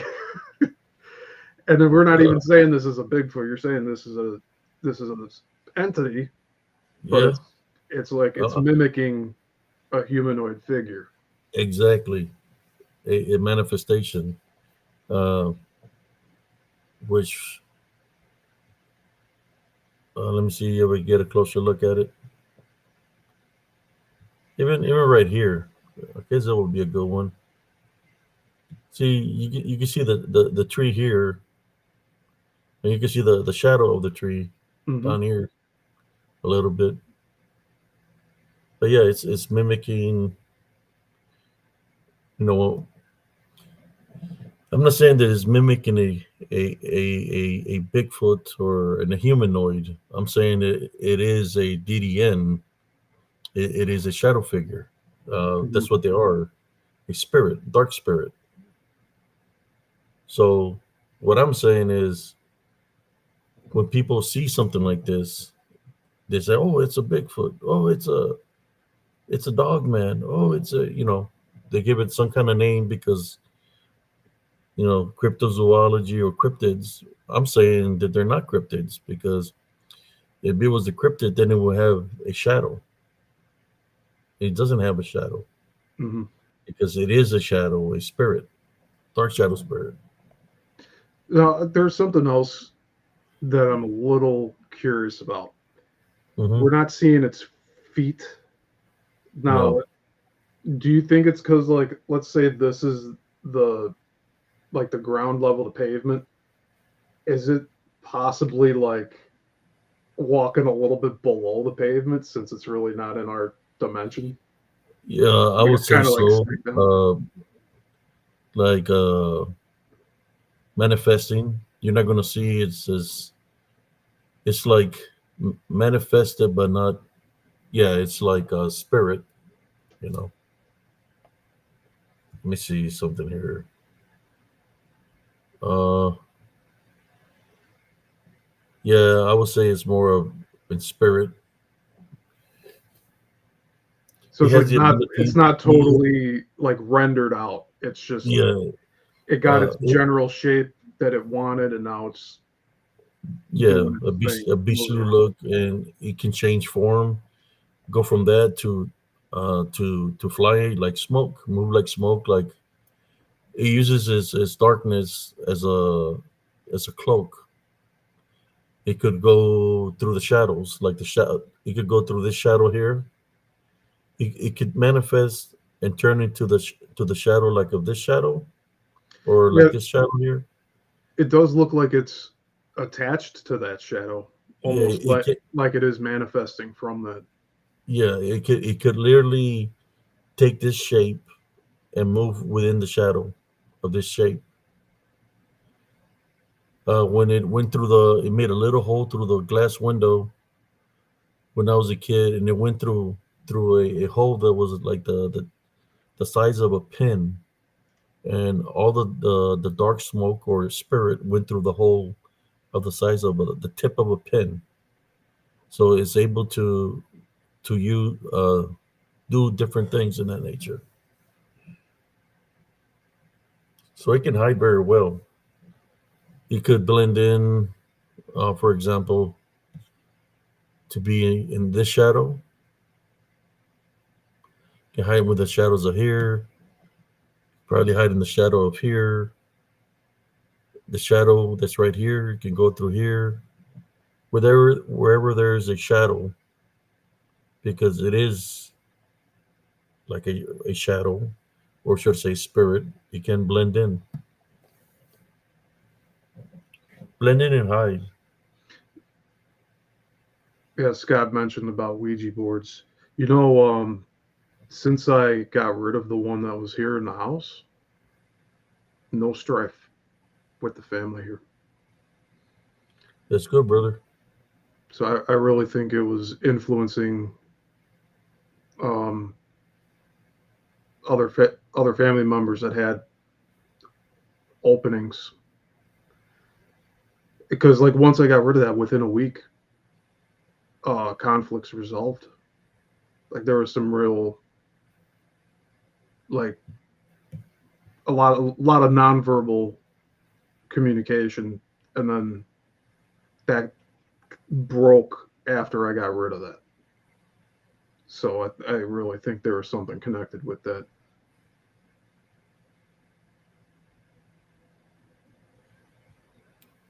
Yeah, I had to take off the close up, man. I was feeling some negative energy off of it. So Yeah. let me do a little prayer against it. At this time, I'd like to pray against this photo. We type and rebuke the unclean spirit or the DDN that's in the photo. We type and rebuke you in Jesus Christ's name. You're not allowed to affect anybody that's watching this picture. You're not welcome to affect anybody in any kind of way, shape, or form. We type and rebuke you in Jesus Christ's name. Amen. Yeah, I had to move it, man. It was us real dark energy, man. The close up, I could feel some negative energy there. I had to move it. And this is something that is caught from the satellite, you know. Yeah, Julie Parker said in the last few weeks she's been having lots of strange dreams and also waking up and seeing black orb moving across the ceiling. Black orbs. Yeah, I know that there's been a lot of activity with the Schumann resonance. So basically what that is, it's frequencies from where we're living here. So you want to call it Earth. Like there's different like blasts of energy that happens. In the past several weeks, there's been really long, like multiple hour windows when it's just going off the charts, really high energy, and it affects people differently. Some people do get energized by it, but others feel really sleepy and they have strange dreams. And just today, I was feeling real sleepy. I've been having some real odd dreams.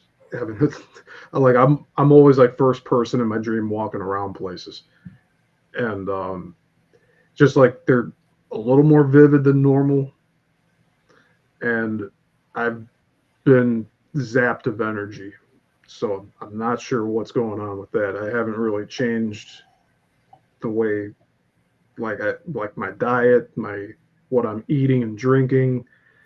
It's pretty balanced. I'm not grabbing fast food. I'm eating a lot of food made at home, raw materials put together.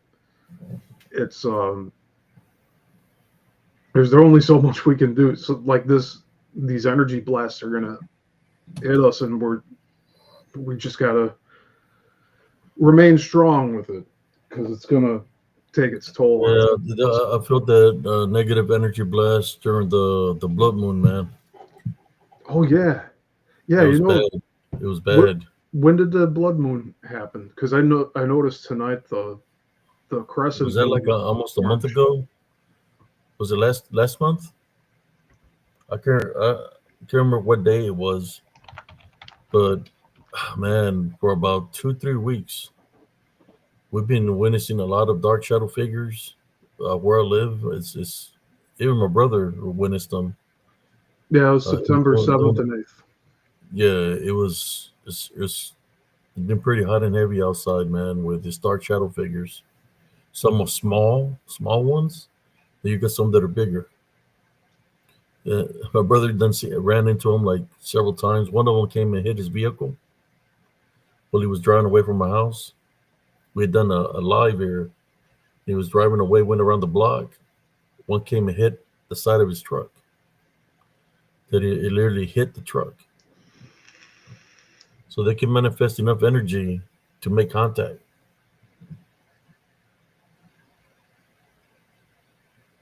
But he typed by and rebuked it in Jesus Christ's name. He said there was one when he walked out of my house and he got in the vehicle and he started driving, that it was standing in the middle of the road looking at him. And he was looking at it.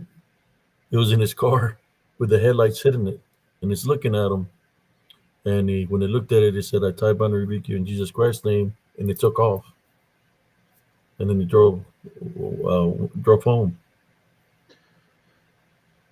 You know, He's tired right now. He worked today, this evening, but yeah, I don't know if he's gonna come on the show sometime this week. But yeah, man, they've been attacking, trying to target him big time, but we keep on fighting spiritually. I'm his bro, and I'm gonna back him up through Jesus Christ.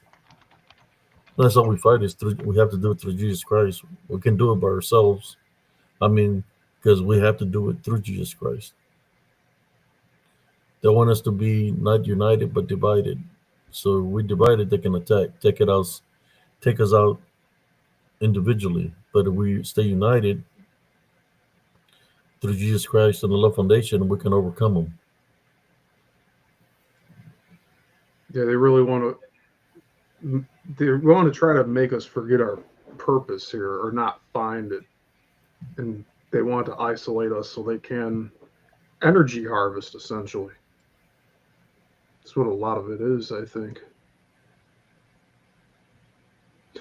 So I'm looking at an orb color chart, and it says brown to black is connection to earth, earthbound, immature, underdeveloped, insecure, trapped, tortured, depression, grief, and fear, or fear. Mm-hmm. So whatever that is, it might be someone or something lost. I was just saying about purpose. I don't know. There's so much mystery to live in. Yeah.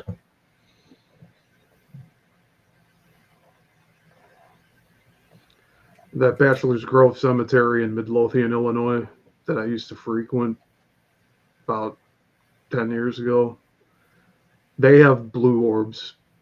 And Blue orbs? yeah. And there's methane gas that's like coming up through the soil, like through the grass. There's pockets there. And blue signifies neutrality, tranquility, protection, intuition, strong psychic ability, and possibly guardian angels. And the Bachelor's Grove was a cemetery, and it was when it was first established, it was right off of a main road, so you could pull up your car, park, and then go into the cemetery with your family, and they'd have picnics there and go swim in the pond that's there. It's like a little, I don't know if you call it a pond. It's more like a swamp now. But it was really like a celebration of like remembering family and just knowing that they're still there, just on the other side. But there's been so much vandalism there that I know that's stirred up a lot of negative entities, and even to the point where it's convinced at least one person that I've met there to take their own life. Wow. So like the guy that was investigating, right? Yeah. And like nobody knew about it until like a year later. I can't believe that like it took that long, because the guy was posting pretty regularly on the YouTube channel, and I just hope he has peace, because they found his body in the forest there. And So now they I don't don't know- know how far it was from it's a pretty big forested area.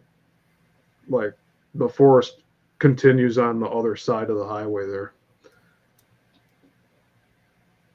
What were you gonna say? So they don't know what exactly happened to him? No, and he was talking like prior to that, like several months before, he was starting to open up about what he thinks is going on in that location. And he had said that there were like some beings from another dimension that were there, and that some of them were mimicking him, but they were also trying to talk to him.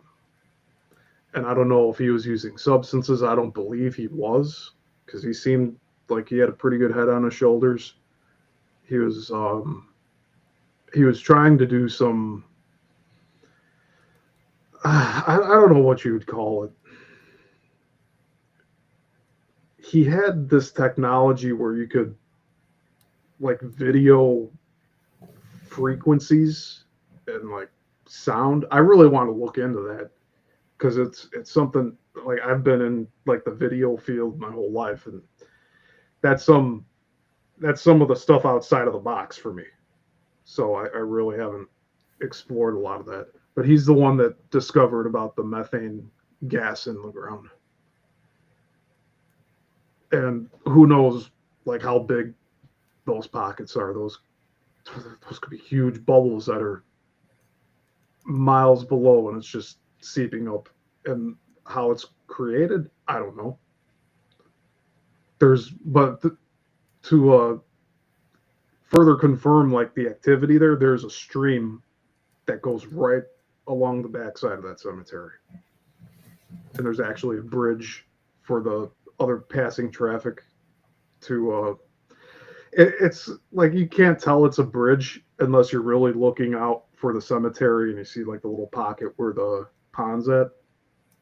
But the road that's there currently that I'm talking about, that was a newly built road, I think in like the 80s or 90s.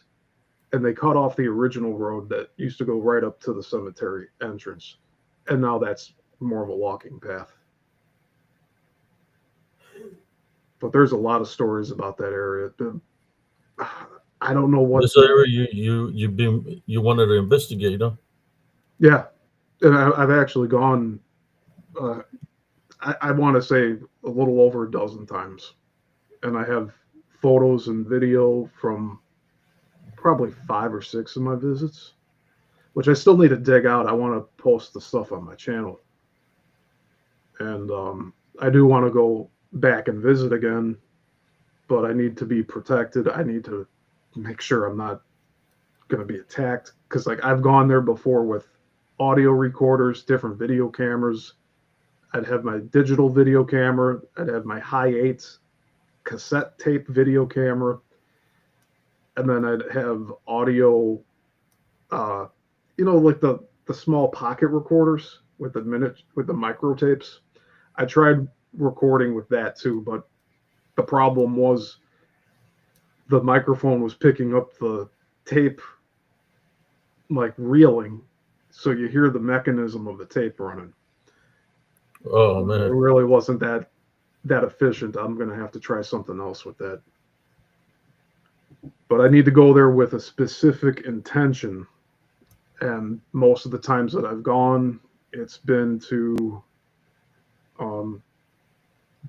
just investigate. But I'd always, when I walk in, I'd acknowledge any spirits or entities that are there, that I'm not there to harm them, that I'm just curious and I'm looking for truth. Because there's a whole bunch of different stories about this place, including like I would want to say time slips, because there's a story of a white house that like people can see it and then they go to try to walk up to it and it disappears. There's always a porch light on. There's legends that people have gone into the house and disappeared, but no other. There's like no direct source to those stories, which is why I wanted to go and see for myself. But I don't want to get lost and sucked into a time trap and disappear here. Like, so this house is like something that used to be there, but it's not there, and just comes and goes. Yes, like a phantom house. Yes, and there's photographs of a house that is white that used to be on that property, and I do believe I found the foundation of it, which is on the other side of the stream. And most of the times you can just walk straight through the stream because it's so shallow and there's a lot of big rocks. But people be finding like the old glass coverings for the electricity. I'm sure you could find them in museums or thrift shops. They're about like this big, but they were used on the top of electricity poles back 100 to 120 years ago. And those are found in the creek bed. So, like, I guess once they changed the electrical lines, they upgraded everything. They just tossed it into the stream. I don't know. But I do think I found the foundation. I have photographs and video of that, of where that house used to sit. Because you have like you have concrete that's just going in a straight line. That's right on the surface of the forest. So I've gone into the forest across the way. So there's like an intersection further down from it. And I've gone to the other side of the street where the forest continues. That's where I went at night with a group of 2 or 3 other friends. And I brought a bag of batteries with a flashlight. And the flashlight would go out when we got into the thick of the forest where it was like pitch black and it dimmed out.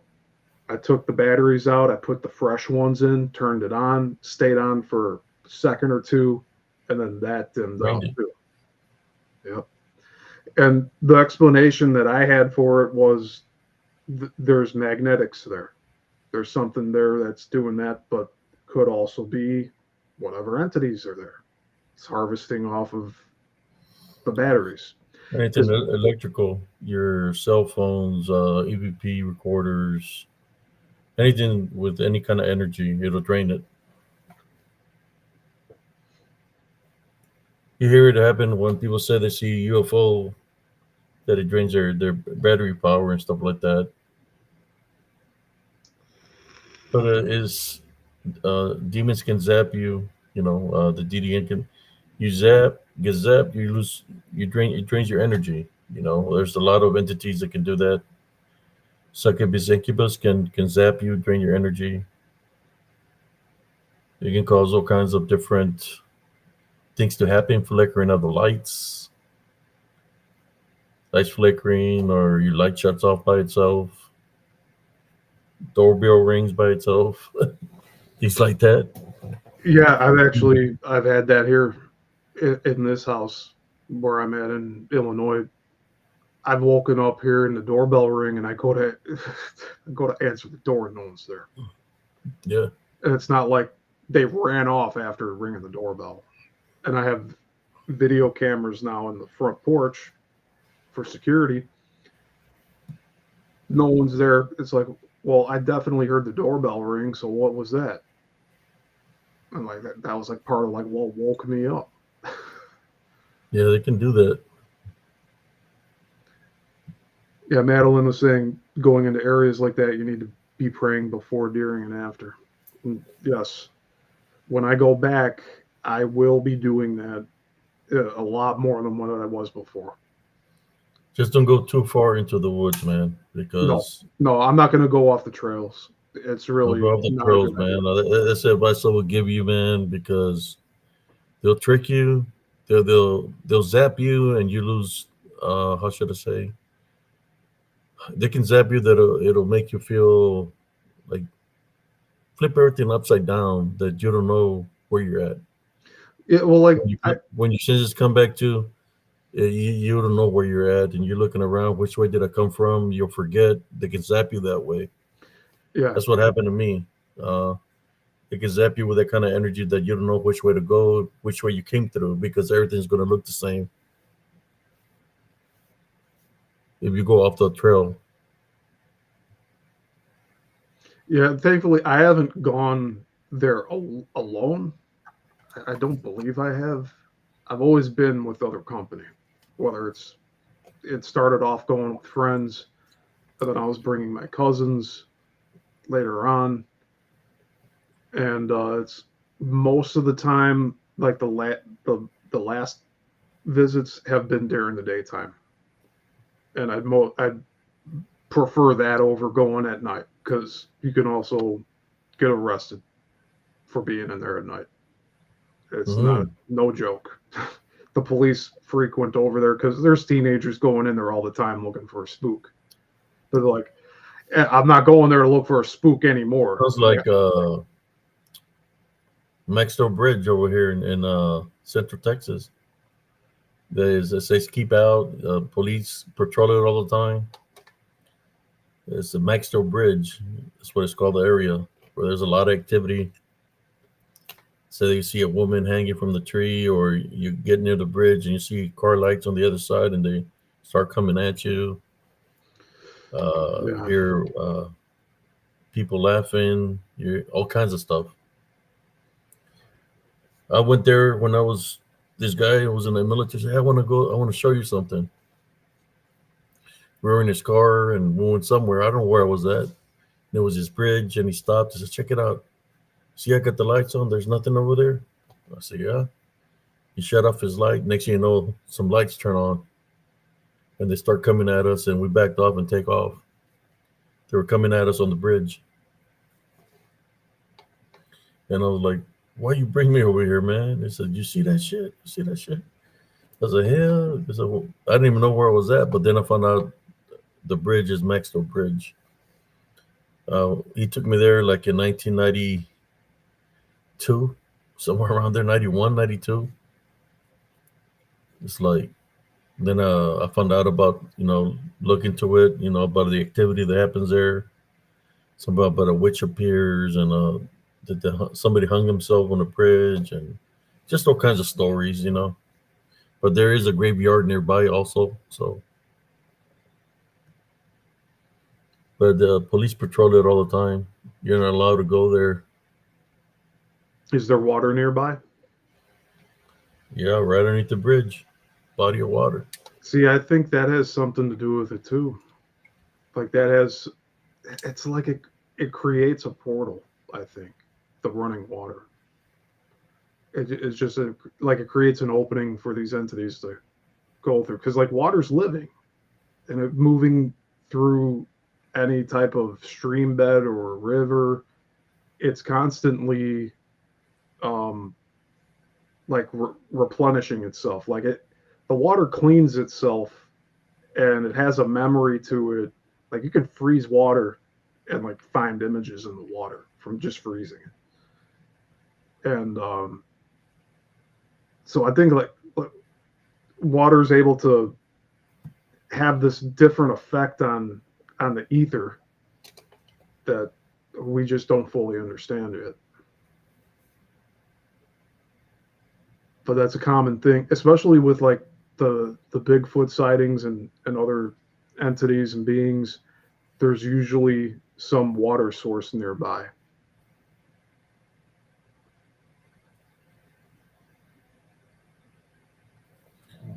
Water source, yeah, creeks, uh, or trees. They also have energy too. Yeah. They're living.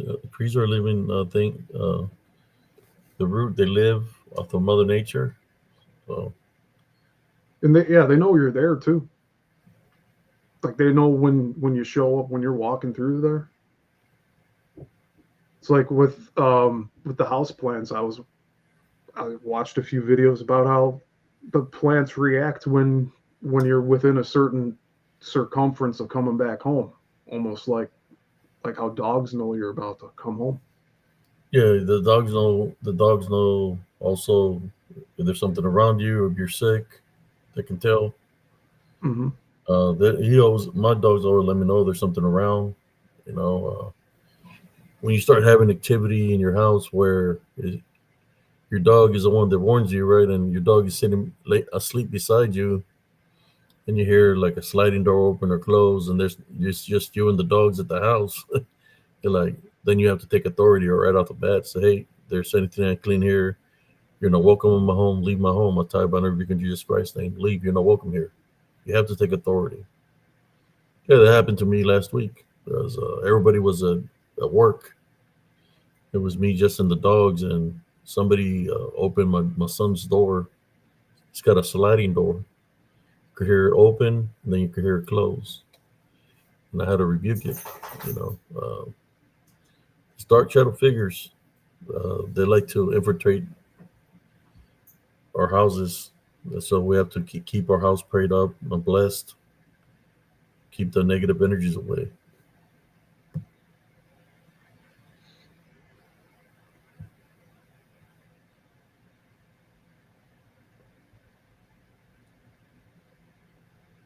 Uh, Yeah, I have that little vial of the holy water that I used on the Ouija board before I tossed it, and I got to fill the holy water back up. Not that I need to use it, but I want to just have it in case I need it. But I used it specifically for getting rid of the Ouija board. I can't believe that thing was here for so long. It must have been here since the 70s. yeah, man. I'm glad you got rid of it. You should have seen those little kids that it was a brand new Ouija board. They're trying to sell it for $1. I went inside their home, and the parents there, they were standing on the stairs, and they were looking at me like they were scared, like they're in their mind like take it, you know. So I looked at them. I said, "Don't worry about it, guys. I got it." And I just got it, took it, and I threw it in the trash at my house. I never let it, got it out of there because apparently they messed with it and something happened. So took it out of their home and then exposed of it, got rid of it. And I'm glad that I talked with you before doing anything with it because my first thought was, yeah, just burn it. But Yeah, that would be I the did worst thing that, to and do. that did not work. I did that, and it manifested. It came in demonic form, but it manifested to look like a human. But when the car hit it, you could see the skull and everything, and the snake going through the skull. But it was a demon. I fought it spiritually. It's like I'm Angela, doing this video here right now, and I'm feeling some pressure in the back of my head, like a poke. So if there's any negative energies here right now, welcome. We type on a rebuke in Jesus Christ's name. Ever since I showed that photo, man, I've been uh, feeling, it was negative energy. There's a question for you. How yeah. did you get rid of your Ouija board? What did you do? So the the Ouija board was in one of our spare rooms here that we use for storage.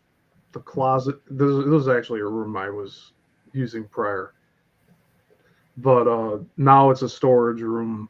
It was up in the closet portion, up on top of all these boxes. It was like at the very top of it.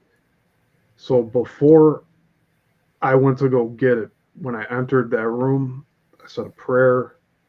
Then I got the step stool out. I went and I actually I used gloves. So like latex gloves I put on, just blue that like we have for like washing dishes and stuff. So I put those on so I didn't have physical contact with it to my skin. And I took it out of the closet and I brought it with me outside with the holy water and I rested it on top of the garbage bin. I took the holy water out and I said, I tie, bind, and rebuke you in the name of Jesus Christ. And I poured some of the holy water on it. Then I opened up the top and I poured more holy water on the board inside. And I said the same thing. I tie, bind, and rebuke you in the name of Jesus Christ. I closed it. I put it into the garbage. And then I put more holy water on it after it was sitting in the garbage. And I said it again. I tie, bind, and rebuke you in the name of Jesus Christ. And then I closed the lid and I was out of holy water. I put the bottle back in my pocket and I went back inside.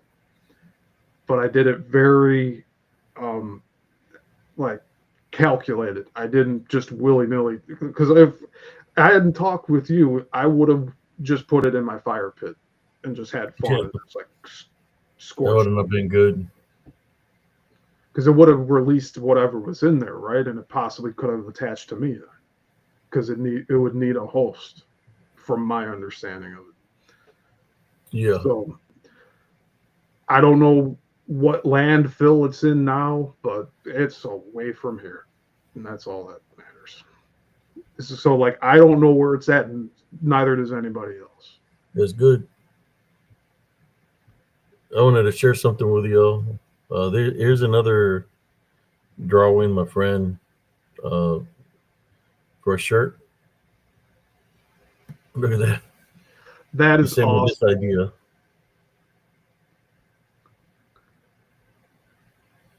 You see how it says, and you were just talking about it right now. We tie Yes, bind and rebuke you in the name of Jesus Christ. And then down here it says, always maintain a heavenly love foundation. My friend created that. I think I have another one from the first one that he created, but this is the second one that he created.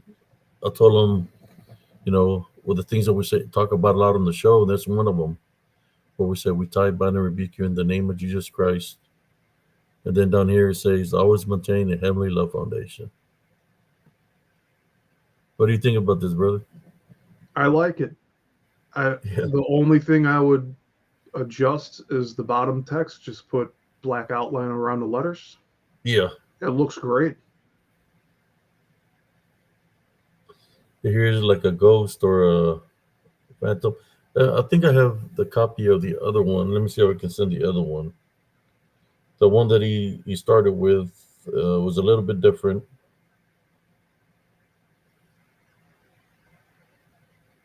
The original one, let me get it.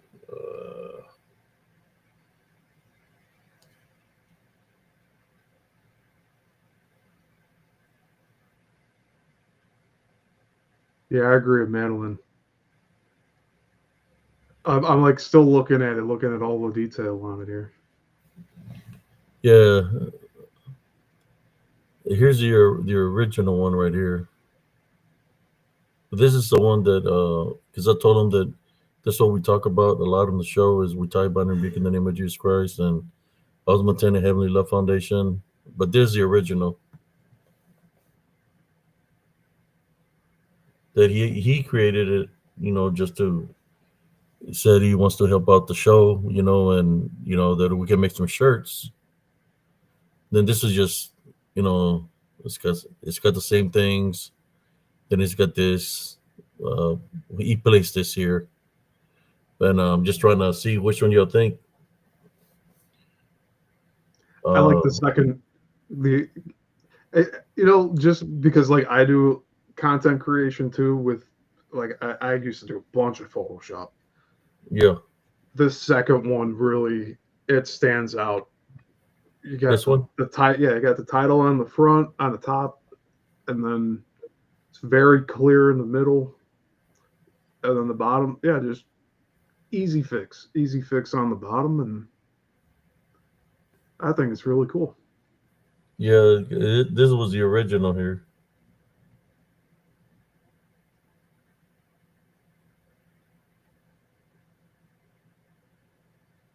Yeah.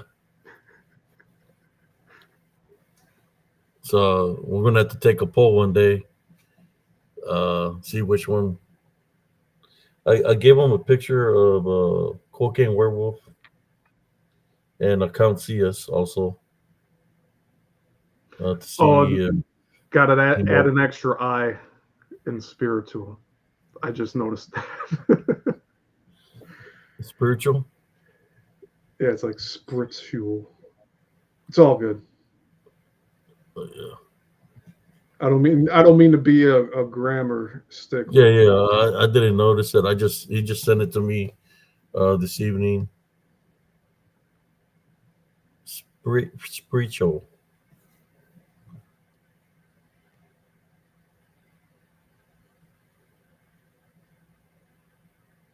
I like that the tie, bind, and rebuke in the name of Jesus Christ is right in the middle. So like that's where my eyes want to go to. But like I would read the top first and see the guy, and then the middle text, and then my eyes wander for a while. I look at everything on the bottom. I see what's behind the guy. The bat. Yeah. Yeah. Cemetery. Yeah. Look like something in the background over there. I don't know. Let's see. I was thinking about making one. See if we can do one like if I send them a picture of the location where I had the encounter with the six, with a canopy of the trees, me standing with a bat falling out of my hand, and the six standing on the side of the path. That would be awesome. But I don't know if we'll be able to create that. That artwork. Yeah. Yeah, I should send Try him to get something out the there photo for. of it. I'm gonna try to get create something for Halloween. You know, see what we can do.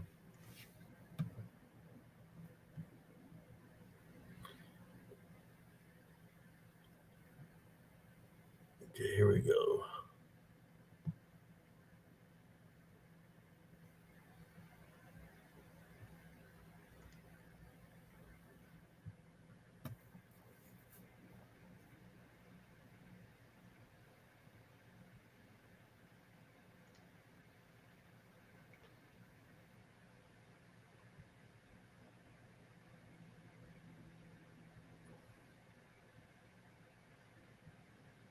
I'm just reading the comments.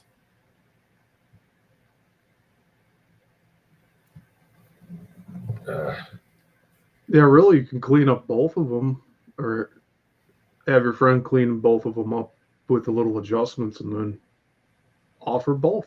Why not? And start taking pre-orders. There's a place not too far from me here called 1 Hour Tees.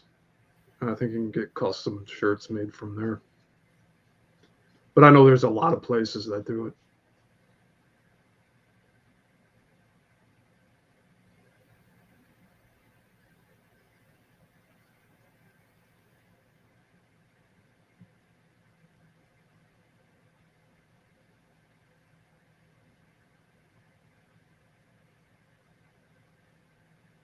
yeah, that's my friend. He does shirts, tanker shirts. That's where I buy my tanker shirts from him, and he knows I got this podcast, so or this little guest talk show that we got here that we do at nighttime. I don't want to say it's a podcast, but I guess something like that, right? But yeah, he created it. He surprised me. He showed it to me, and I was like, "Whoa, pretty cool." I sent him a picture of Cocaine Werewolf and a picture of Count CS. See if we can do a design of that. The Count. I don't know. Who you seen the Count CS before? Uh, I might have. I'm not remembering You right don't, you now. don't remember Count CS? No. I know Cocaine Werewolf, though. That makes me think of Jesse. How's he doing, by the way? He's therapy, man. He had that the heart attack. I mean the stroke. So he's been doing therapy. Let me introduce you to Count Cias. He does a show every. He comes visits me every year. This is Count Cias. Let me share Count Cias with you for those that don't know who Count Cias is. Here we go. Let me find him.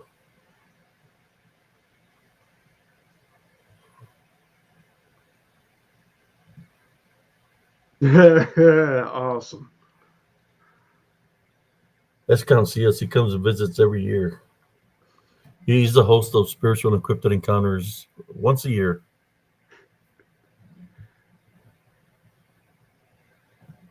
There you go.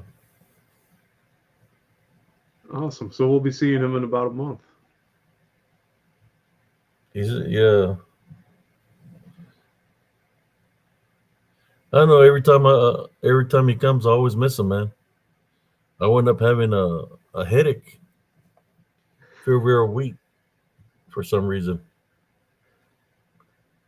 He comes and visits every year.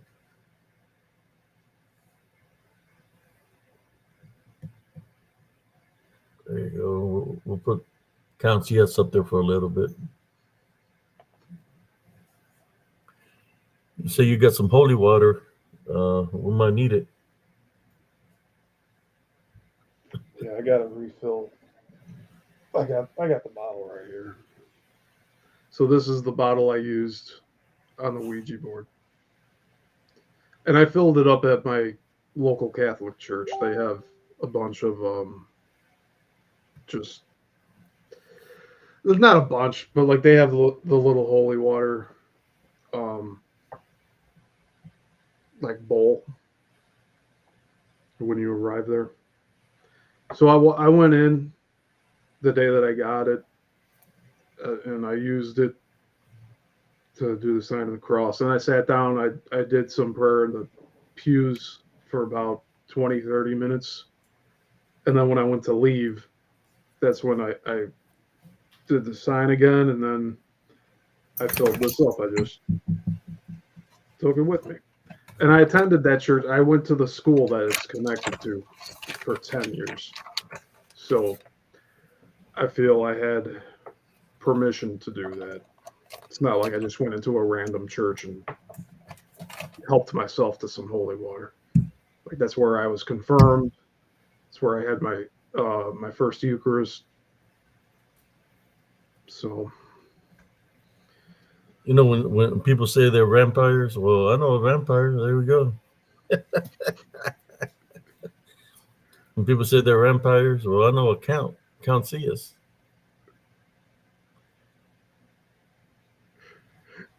you know what? I got to show you. Give me a second.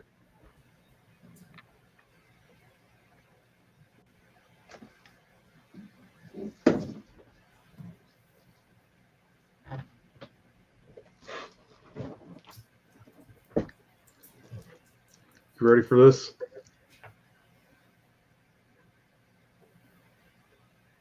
Stinger. Yeah. What? Cool. See, I painted my face a little half and half. That's my uncle with me.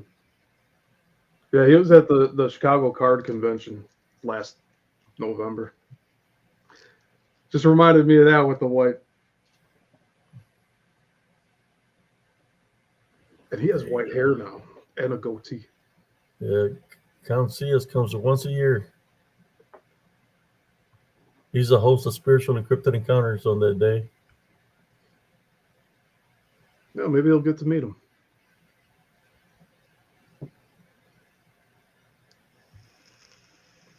He's a character. There you go.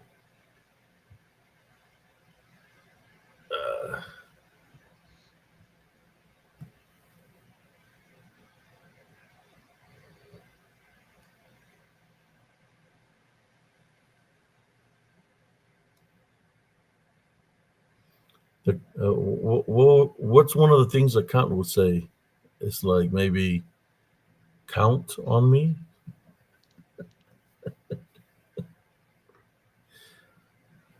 If somebody he don't like is you count. You get it? You count, but without the O. 1, 2, I rebuke You you. can't. You can't run away from me.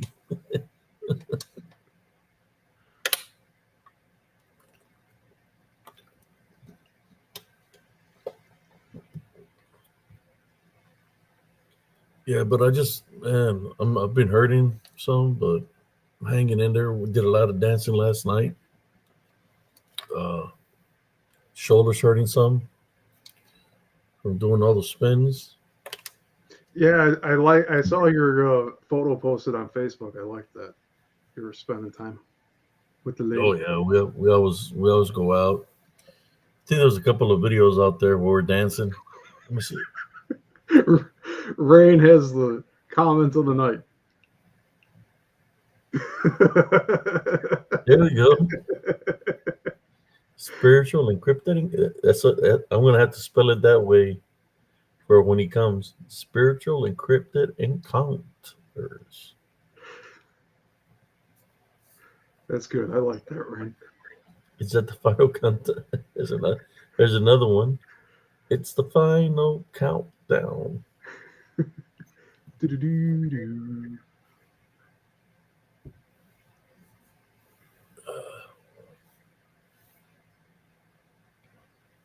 Yeah, I haven't gone investigating anymore, man.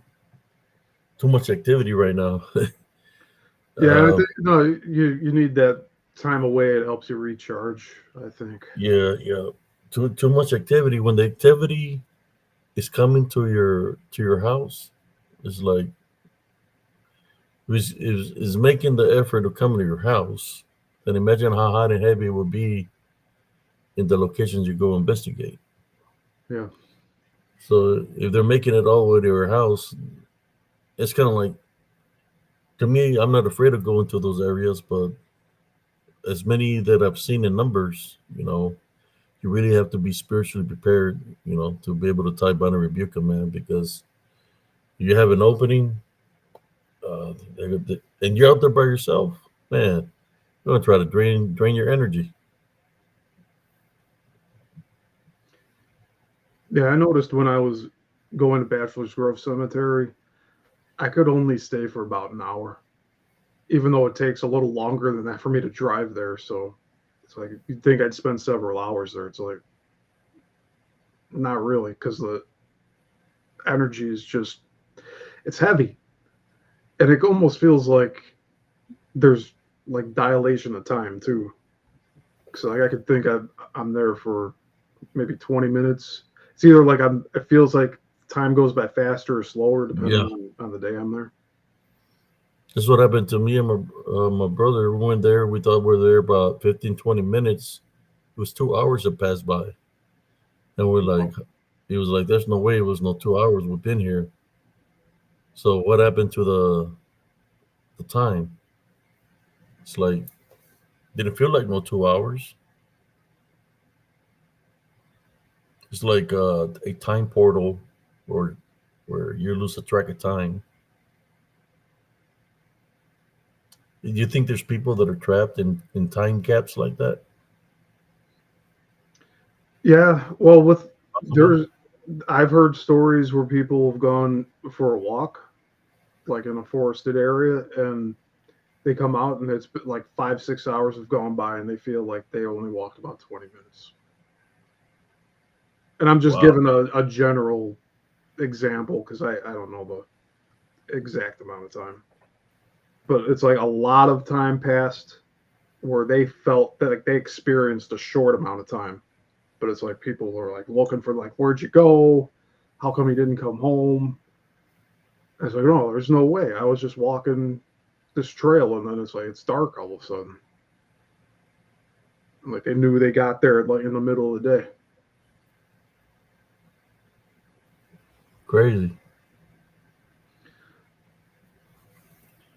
Yeah, one day I'll go back and investigate, but not anytime soon. I got a said activity be happening in the street, in the house. Not shadow figure activities pretty bad right now. Yeah, what was the stuff with and I want to hear about the shadow figure activity.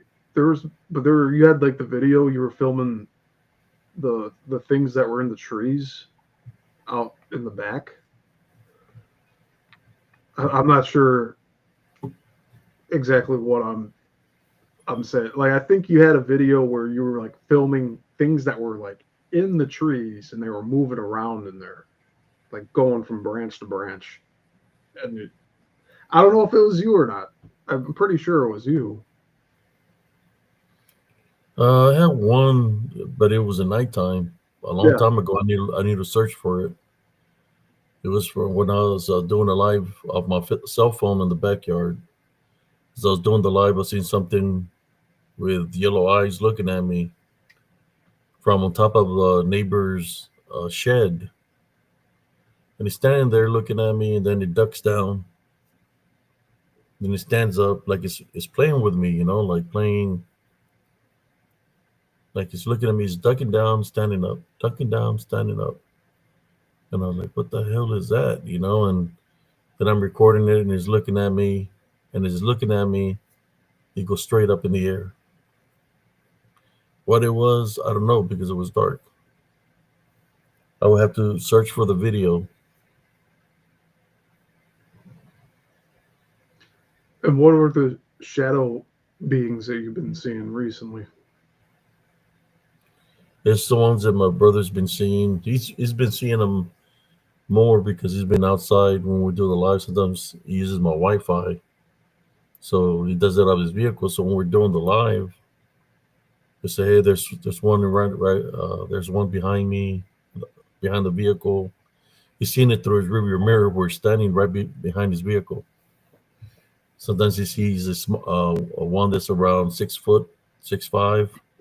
Then he sees a big one that covers the whole back of the vehicle, of his truck. He's got a truck, so it covers the whole back of the truck. That is pretty massive. And when he sees them, he says, "I tie by the rebuke of Jesus Christ's name. We're not welcome here." And then they take off. I was one where he seen one standing over the fence, looking at him. He was in his truck, and he seen it through his rear mirror, and he recorded it. But when you take a screenshot, it looks different because it was off the. I could only see the rearview mirror where he was looking, but from a distance it distorts the picture. But yeah, there's activity outside. There's times that one day I went out there to take out the trash, and I seen something pass right beside me real fast. It felt like it tried to zap my energy because it made everything spin. Like spin as in like when your world tries to flip upside down or something. That kind of, but you're still standing up. You know, I don't know. Is this like a stage of when you're going to pass out or something? Yeah. But you're not dizzy. It's just everything goes upside down. This happened to me numerous times. There was one when I went to take Rebel outside to use the restroom, and I seen something standing in front of the porch of my neighbor. And I'm looking at it, and then it goes away. And then, like 3 houses down, there's something else standing over there. And I said, I type on rebuke in Jesus Christ's name, then it goes away. But, they move real fast. Especially at nighttime, it literally looks like a person. It literally looks like a person. But when you type on rebuke in Jesus Christ's name and it flees, and it moves that fast, that it's not a regular person, that it's something in spirit. I'm going to look into the footage of my cameras to see if I capture any anomalies. I'm going to do a little project and work because I have cameras in front of my house. So if I capture something, I will share it with you.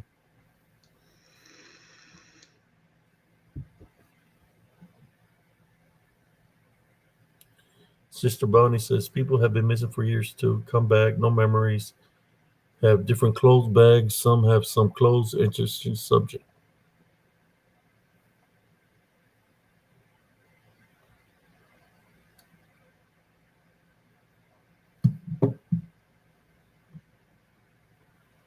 Yeah, I think that's attributed to the time slip thing. And I don't know. It gives me the heebie-jeebies thinking about it because it's something. It's energy related. There's magnetics. There's electricity, and like we're a conductor ourselves. Plus, we have our spirit that's living in this vessel. So, like, there's a lot of elements that play with that. But yeah, people going missing for a long time and coming back and having no memory of being missing, like that explains the less extreme examples of like going for a walk in the forest and then the day's over. And then also there's entities that like you could be with a group of people and the entity would choose to only show itself to you. And like you could be asking other people, like, do you see that? And they're like, no. Like, what are you talking about? Yep. And I've heard that from people. There's a researcher in New Jersey. Here's somebody named something native tracker. Why are there so many negative attached to you? I don't understand, native tracker. I don't think it's essentially that they're attached to Abe. Just Abe has the gift of being able to see them and then them showing themselves to him. And Abe's protected. So he's making sure that they're not attaching to him. So when I see them, I rebuke them in Jesus Christ's name. But they have to. The shadow figures there, or spirits, unclean spirits. They are demonic in nature. I call them disembodied demonic Nephilim, or DDN, for short. When they show themselves to you, is because they have to identify themselves to you through spiritual law. So if they want to show themselves to you indirectly, they wait till you record. If you're doing a recording or you're taking a picture, they'll photobomb the picture, or they'll show themselves through your recording. That's how they identify themselves of who they are, because by spiritual law they have to identify themselves to you, especially when you have a heavenly love foundation and you play Jesus Christ first. That's how you're able to fight them spiritually. Just like when I was saying the deliverance prayer, all the 6 that I was surrounded with in the woods, they acknowledged the deliverance prayer, saying, "The Holy One, the Holy One."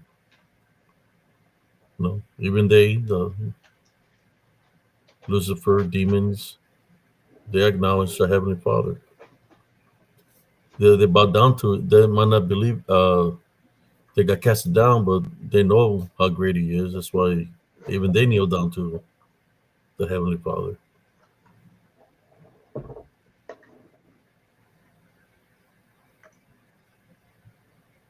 I think with a native tracker is a troll, because he's saying, I don't think he's native, by the way. Yeah, no. He's saying something. Shoot, what is he saying? Possession, yikes, good luck.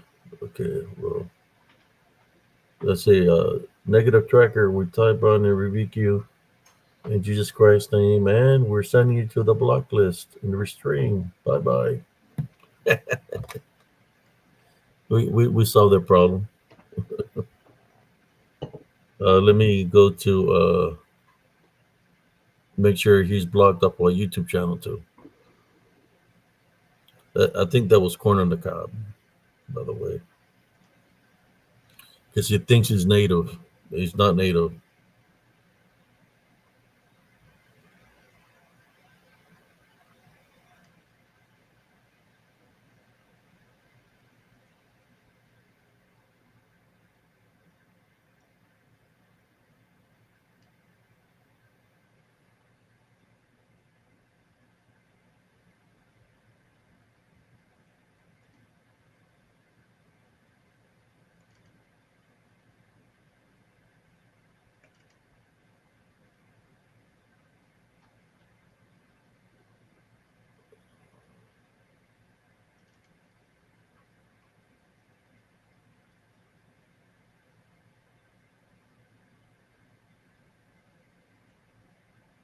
Yeah, that was the guy Corn on the Cob. Man, Corn on the Cob, instead of coming in here trolling, you should at least be working. Work the night shift at least, and pay some child support to your son. You got time coming trolling over here.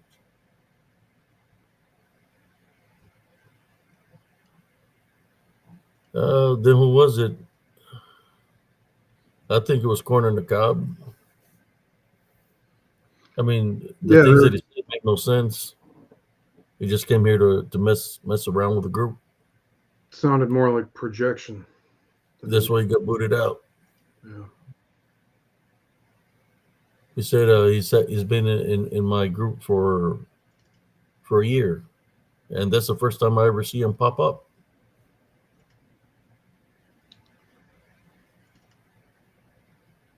Well, you got to play nice. Can't be throwing accusations around like that. You don't need to reach out to me a messenger. I'm not bringing him back on here. Just about what he said.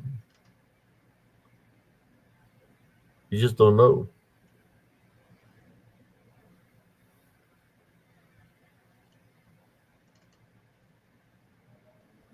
Yeah, don't reach out to me. Go, it's like you come in here with a negative way. You just don't know, man, what I've seen. I'll take him to that room. When we talk about dark shadows and spirits, the room that I witnessed when I was a kid, man.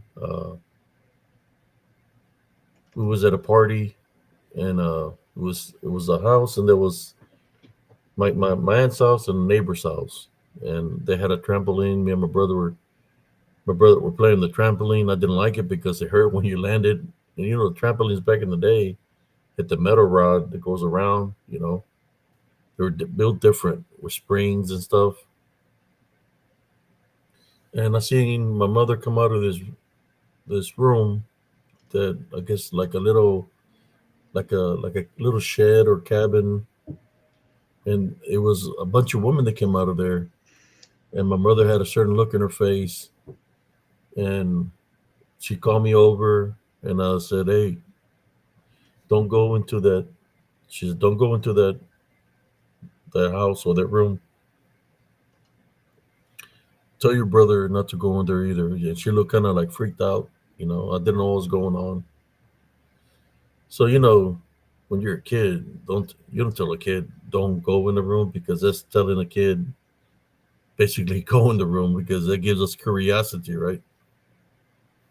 So there I go. I'm looking around. My mother's over there, and I just kept on looking towards that room, or little house that they had out there. And I said, man, I want to go see why they don't want me to go in there. So I go in there, look around.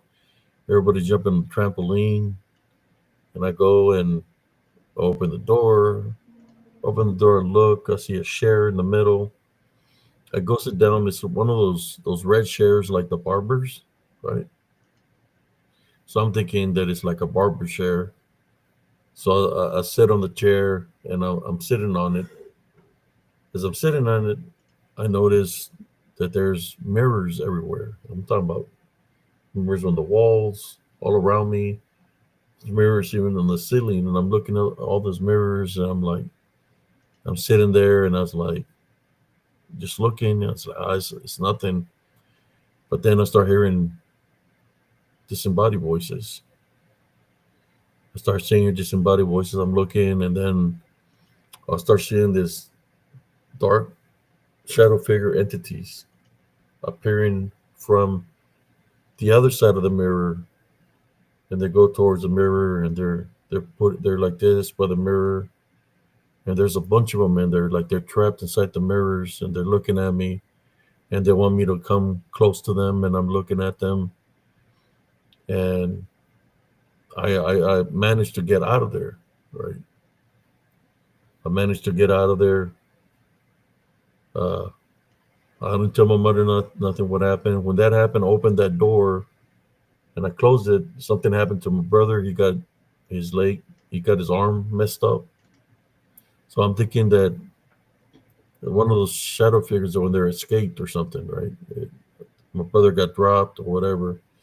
I don't know who they were in there, who they placed in there. They might have had that negative attachment.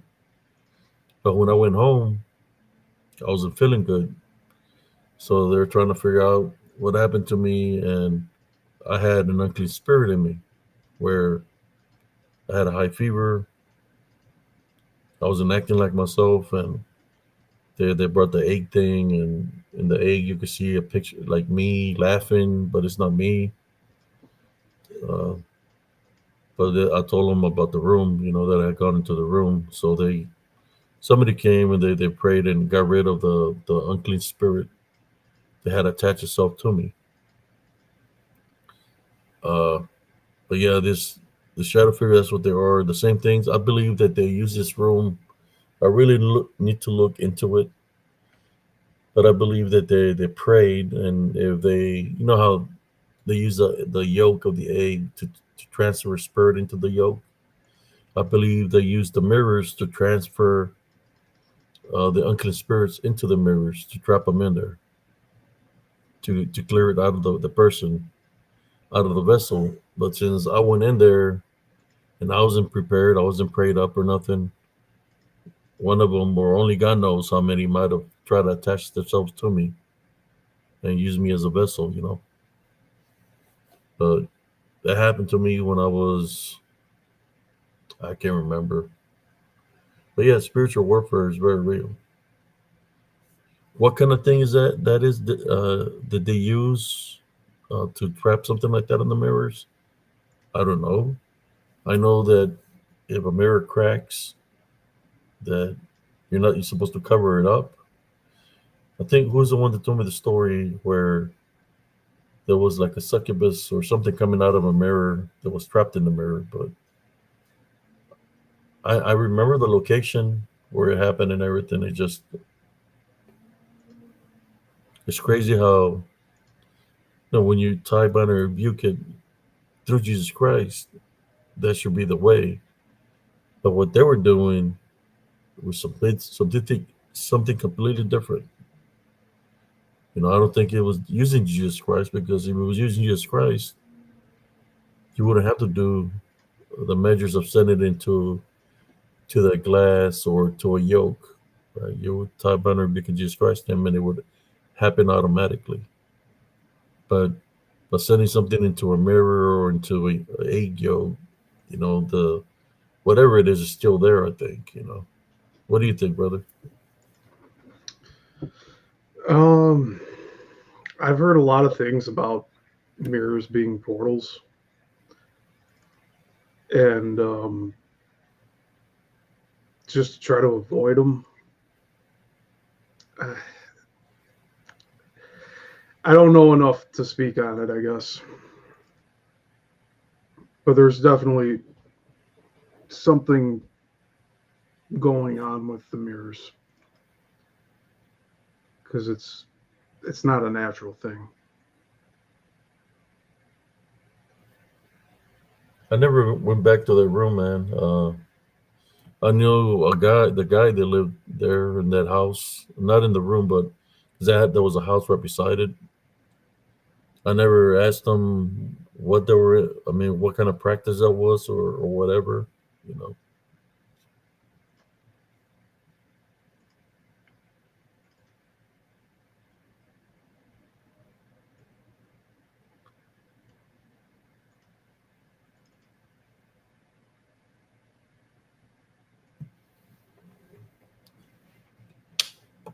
There was a bunch of them trapped in there, man. Because you could see easily like 20 or 30, because you could see them standing behind each other, and it would go deep into the mirror, like a room, or not a room, like a different. What was the proper word for it? Dimension. There we go.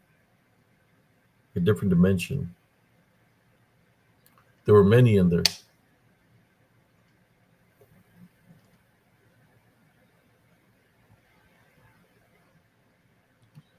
Uh, I'm thinking when that happened, I was like 8 or 9 years old.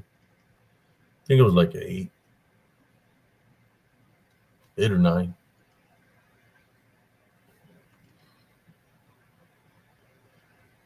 or possibly 7 and 8. 'Cause my brother's 2 years older than me, so I'll say like around 7. He was 9.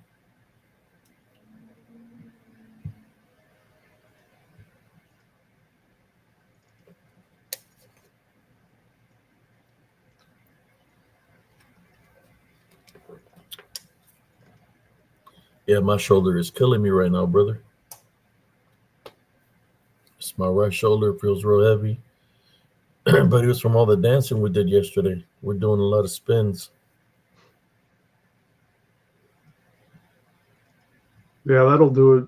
That'll make your muscles all strained. Oh yeah. Yeah, we don't have to worry about that fake account to come in here. I disposed of them. But when you're winning something like that, there's then what happened afterwards was not. I mean, I got cured, but still, it's not good because those things can use you as a vessel. They can attack you spiritually, which would be like a form of possession. Use you as a vessel. That's why I'll tell you to be careful. Like where you go, that location you want to go investigate at the cemetery, to be careful because look, if you got a spiritual opening or like you start believing what you're hearing and seeing, then they can attack you. I think that's what happened to the individual that passed away there. Only God knows what happened to him, what he seen, what he witnessed, what he experienced.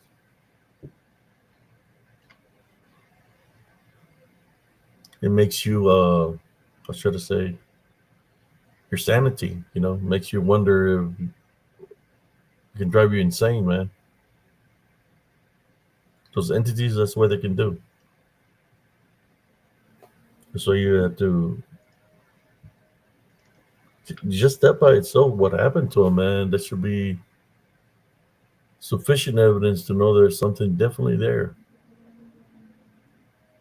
Yeah, because I know he was going there a lot on his own without anybody else, and I would say that's not a good thing to do. But that's what he was choosing to do, and oh, so I got a photo I could share if you'd like. This is from a long time ago, but it's kind of relevant to what we're talking about with the time slip stuff. I've been looking for the Bachelor's Grove pictures. It's on some drive. I don't know which one it is, but I'll get that other picture here ready. All right. So this is a picture that one of my good friends sent me a long time ago. This was probably between 2010, 2015. Now, he thought this was me waiting at this corner for like a bus or something. I had a jacket like this. I had the exact same hat. And that's why he thought this was me. And it was like some older dude. But the thing that was even more wild than just the hat being the exact same and like similar jacket, like I've had a jacket like that in the past. But the guy was holding this book. And it's Stephen King. It's the Stephen King book 11/22/63. It's about time travel, that somebody went back and tried to stop the Kennedy assassination. But it's wild that he thought this was me, but he said it looked like an older dude. And like I even look at the shoes, and this would be like shoes that I would wear, like just slip-on shoes. Just one time I was like into the laceless shoes. Yeah. Dude's wearing those too. It's like, what's going on with that? Because like I look at this, it looks like it would be me, but it's not. Just a wild thing. And I have pictures of like this hat, but like I lost that hat. I don't have it anymore. I don't know what happened to it. And that opens up the discussion of like, could that have been like a Doppelganger.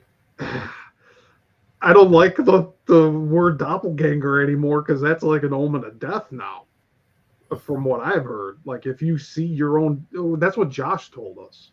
If you see your own doppelganger, like you're in trouble. If you see your own doppelganger, but my friend was the one seeing this.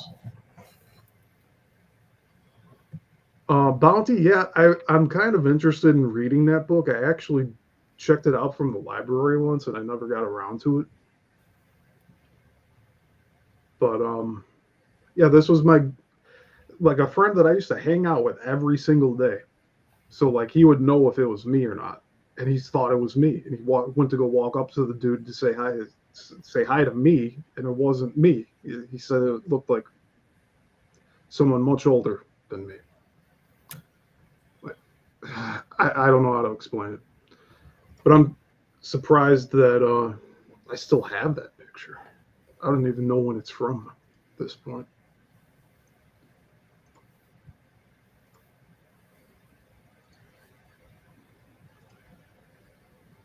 $2014, so 11 years ago.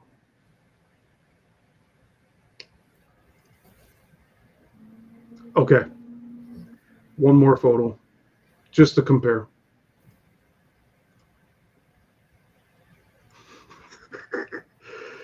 And forgive me, this is like from high school. There's that hat. Oh yeah. And then there's my friends were doing that. See no evil, hear no evil, speak no evil. See, I speak no evil. But that's the same exact hat. That was the hat that I would wear day in and day out. Seeing yourself in the mirror is not considered a doppelganger.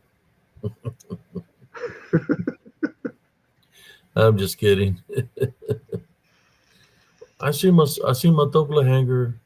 I seen the image of it on the water. No, that's a reflection of the water. I'm going to see if I can do side by side. Because I never really covered this on my own here. I've gone into it in detail. It's just been one of those like odd coincidences, right? But I don't believe in coincidence anymore.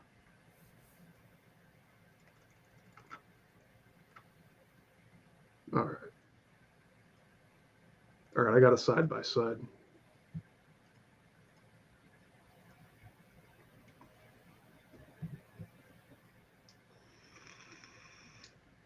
Same exact hat. Oh yeah.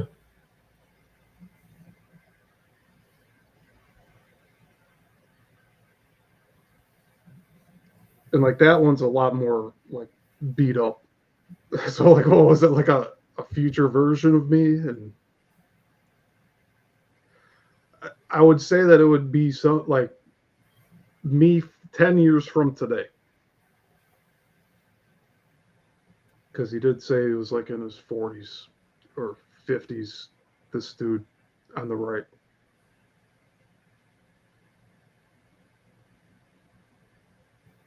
Man.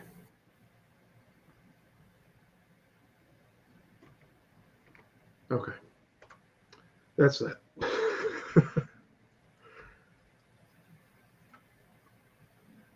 It's just one of those unexplainable things.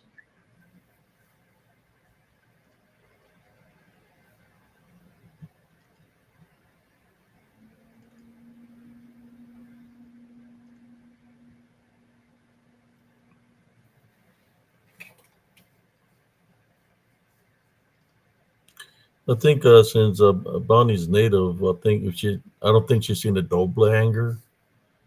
It could have been a shapeshifter skinwalker. The manifesto looked like you, because that's what they do.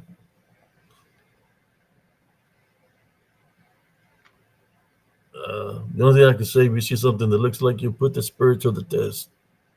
Tie, bind, and rebuke it in Jesus Christ's name. It will flee.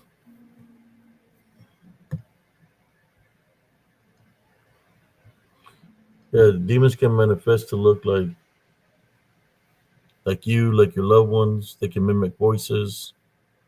They can do all that. But they stand out because they can take a complete manifestation of them, but you'll be able to see like a yellowish glow in the eyes, and sometimes they're always smiling, like they're infiltrating with a smile. She said she lives under.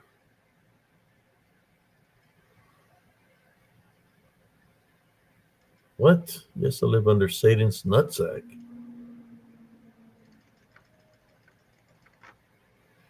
It's got to be a shapeshifter skinwalker's sister, Bonnie. That's what they do.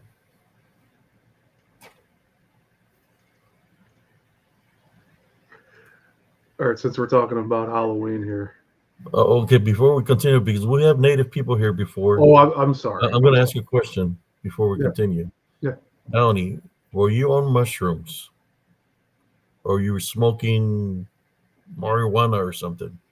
The last time we had a person here who said he was native, and he said it was on some shrooms, and he was saying that he described the story that he witnessed a spaceship, but then he confessed that he was on mushrooms, so that would be considered a hallucination.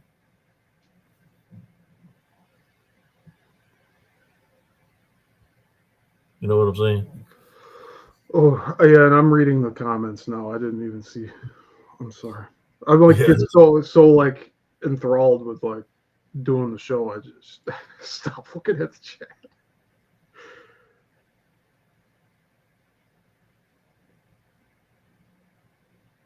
yeah. I don't think we've ever had Bonnie on the show. I don't think she's ever come out on the show. Or if she did, it was a long time ago. Because the only Bonnie I knew was Bonnie Hummingbear, and this is somebody named Bounty. So I don't know. Yeah, I think they're If different it's- from Bounty Hunting Bear. yeah, I don't know if it's the same person. I think it's the same person. Rain asked if it was my favorite hat. Yes, it was my favorite hat.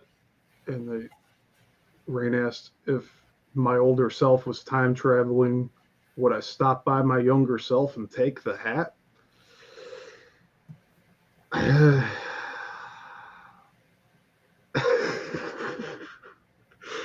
I don't know. I really don't know. As of right now, no, I wouldn't do that.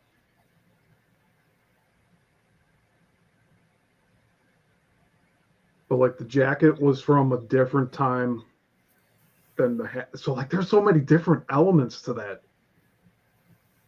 The jacket with the reflective bands on it, that was something I owned after I had lost the hat. And then the slip-on shoes, that was I guess around the same time. Kind of all gets blurry.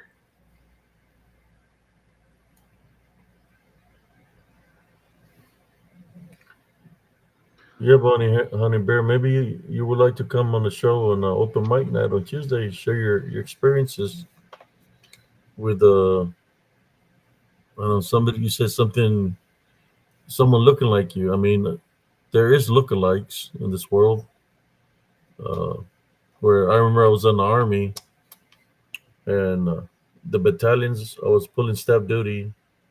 This guy comes and he calls me a different last name, and I turn around and it's like, hey, they need you over here to do this and this. It's like, who are you looking for? So I'm looking for Sergeant so and so. I said, is that my name? And I showed them my name tag. They're like, oh, I'm sorry, you look just like him. A person that looks just like you. I mean, there is people that you can look like, and that's happened to me in the military. I said, well, you need to introduce me to him one day so I can see what you're talking about. And when they introduced me to the guy, he didn't even look nothing like me.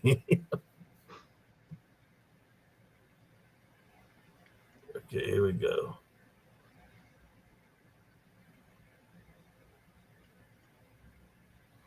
No, Bunny, here your thing was never.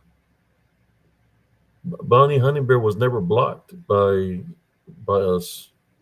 I looked for Hunting Bear, and that name never existed, especially on Restream. Never existed on Restream. I looked for through all the block profiles. That name never existed.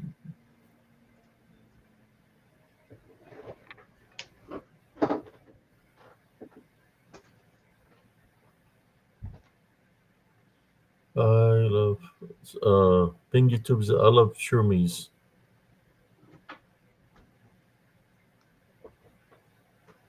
I've done shrooms a few times.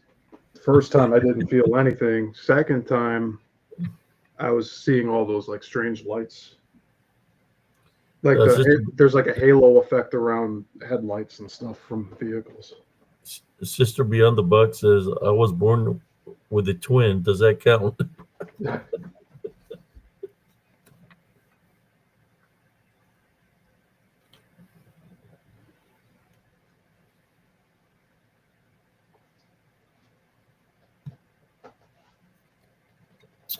I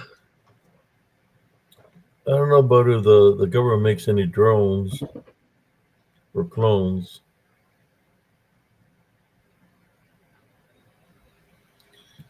That's what is it called? Conspiracy theories. What do you think about that, Stephen? That the government makes clones and copies? I'd call that conspiracy fact. Mm-hmm. Like I'm reading about it's stuff. kind of like saying that the rapture was going to happen a couple of days ago. That people were saying that the rapture was going to happen, and here we are. Yeah. Hello. No one can predict it. It was a transgender saying this, that a transgender person saying that there's going to be the end of the world and all this stuff because of the rapture, and here we are. Think how many times throughout history they say it's going to be the end of the world, and we're still here. I think, wasn't it one time in 1999 or when they had that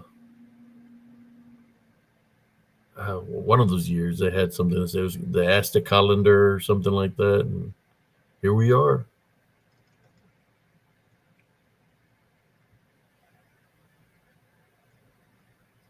Texas, not anymore.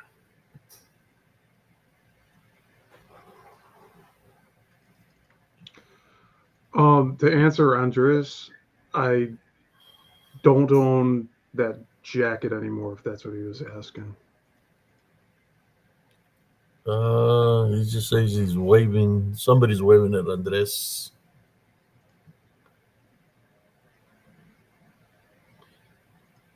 So I got a question for y'all. When somebody prays or somebody's praying for you, shouldn't you be able to understand what they're praying? So they should be able to pray in a language that you can understand. Would you say amen to something that you're not understanding? Is what I'm trying to ask.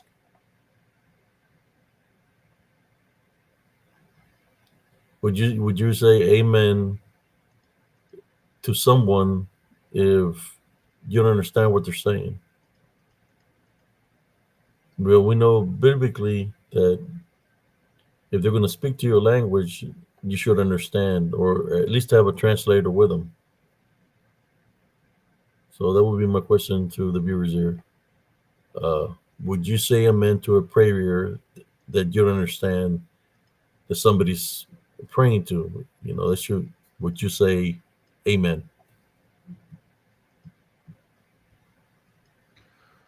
I try not to say that. I've heard that it kind of undoes the prayer, but I don't know how much validity to put to that. So I just end all my prayers with, in the name of Jesus Christ. and I think that does just as well. That's all I wanted to know. I know I wouldn't say amen to something that I don't understand, because that individual, they could be cursing you, and if you say amen to that, you're accepting the prayer. That's why I don't accept if they're not, they can't translate to what they're saying. Then I'm not going to say amen to anything or agree to the prayer. I'll say my own prayer.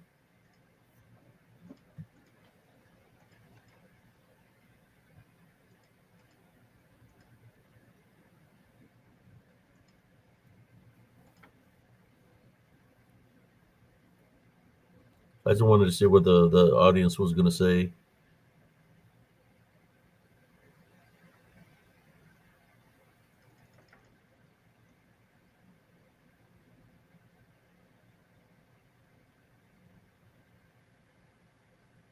It's like if I was taking the oath in the military and they'll be saying something I'm not understanding. How am I going to take an oath of something, a language I'm not understanding?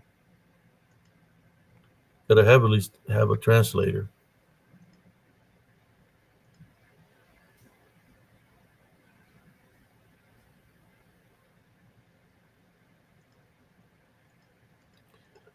Sister Beyond the Box says, I get it now, Abe, and you're right.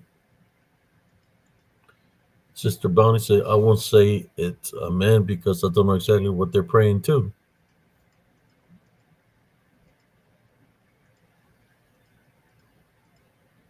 But even if you know them, you still gotta try to figure out what they're talking about. They gotta have a translation to what they're saying.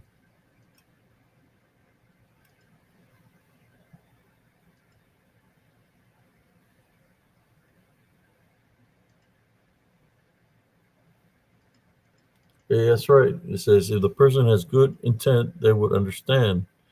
They're saying if the person had good intent, they would understand. If they had bad intent, they would get upset. Even if you said in Jesus Christ's name, you still got to understand the prayer. You got to know what they're saying.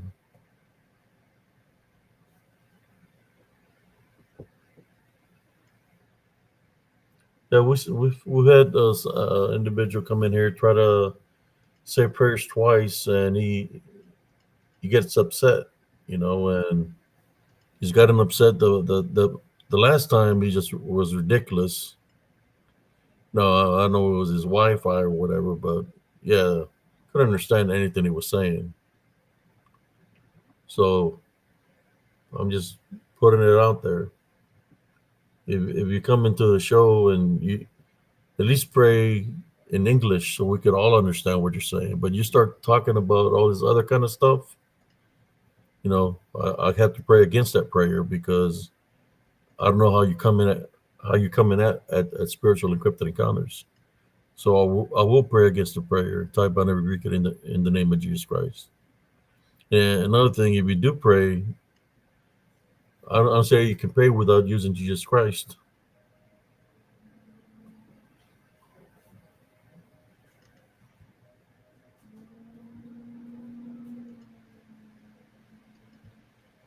Yeah, we had an individual coming in here and saying a crazy prayer that it just made no sense. I don't know if it was a Wi-Fi, but it's just crazy right off the bat.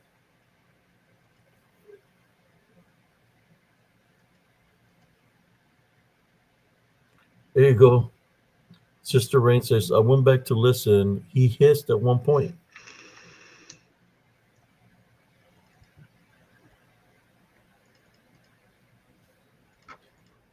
Yeah, there you go. Lerny said the comment he made on one of your videos left me with a bad taste of him.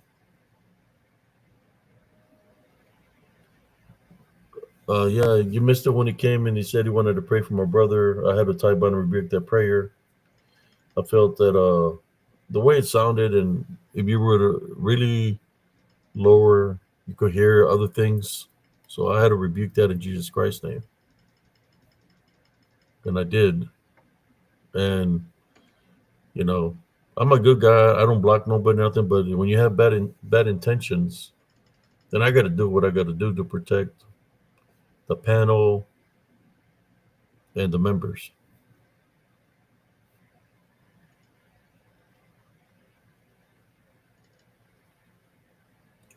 Somebody saying that he's schizophrenic.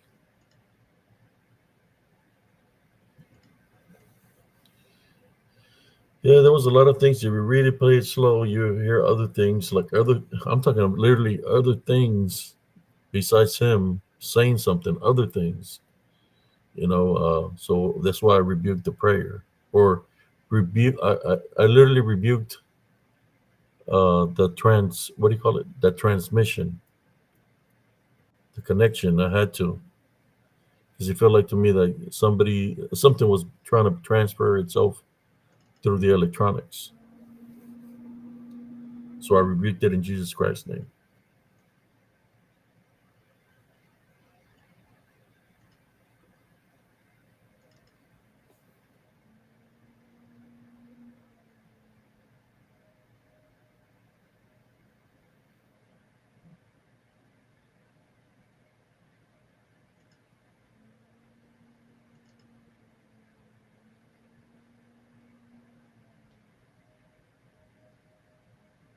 There you go. They're already talking about the person,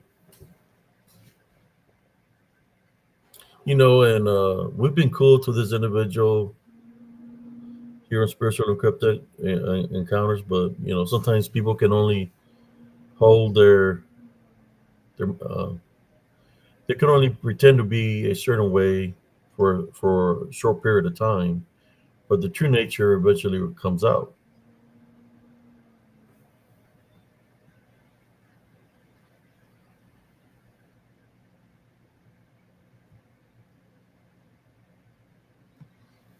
Yeah, he wanted to do a prayer for my brother because my brother's going through a lot. But if you're listening to it, you're like, "What the hell is this?"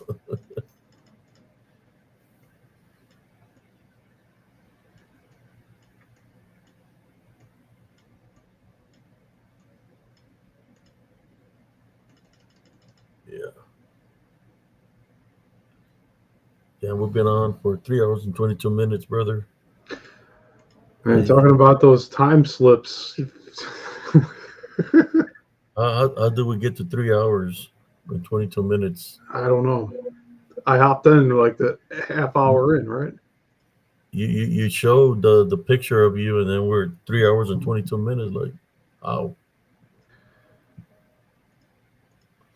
But I want to stay longer. Guess we can call it a night. You're more than welcome to join tomorrow, brother, or whenever you want to, man. Yeah, thank you for having me. I appreciate it. Yeah. You want to drop your link, brother, so we can share it to the viewers? Yeah, Madeline's been great at dropping the link, but Is she let here? me grab it. I think she was here. No wonder my shoulder's been hurting.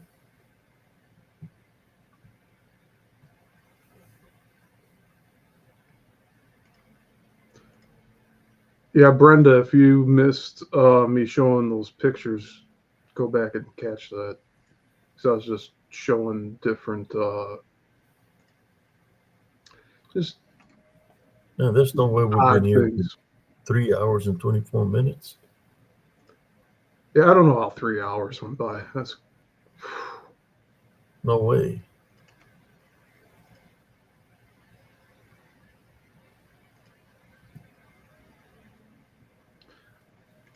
I'm gonna put it in the private chat for you because I don't Hey, know if. Oh, it I did see. go through. Okay, cool. Yeah.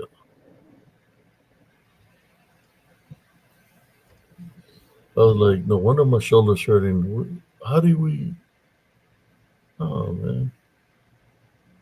3 hours. Well, time flies when you're having a good time.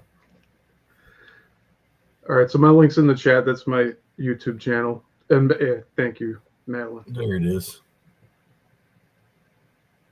I do shows Tuesdays and Thursdays, sometimes Sundays, but I'm looking into the energy grid, Bermuda Triangle, Coral Castle, ancient civilizations, different things like that. I just covered last week with the Bermuda Triangle show everything from the Vedic texts from India. So a lot of like spaceships and their ancient writings, like single person ships. So I was talking about all that for 2 hours on Friday. So Wow. sometimes I move Thursday show to Friday or Saturday if I have to, but it's a lot of interesting stuff with the Bermuda Triangle, and Atlantis is somehow connected all into it. Wow. But I'll sign off here. So thank you, Abe, and I'll go into Thank you, chat. brother. But thank you for having me. No I'll see you problem, later. brother. Thank you. God bless you. Well, there you go, folks. 3 hours and 26 minutes, somewhere along, I don't know what happened, time gap, or time went by fast.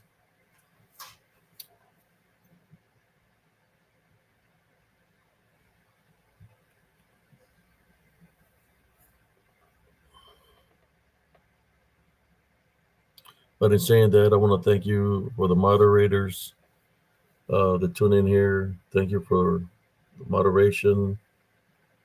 Thank you for all the viewers that tune into Spiritual Encrypted Encounters. Always remember to always maintain your heavenly love foundation, and be ready to tie, bind, and rebuke in the name of Jesus Christ, brothers and sisters. If you face a double hanger, a championship skinwalker, a shadow figure, or anything of the unseen, be ready to type by and rebuke a portal, a time gap,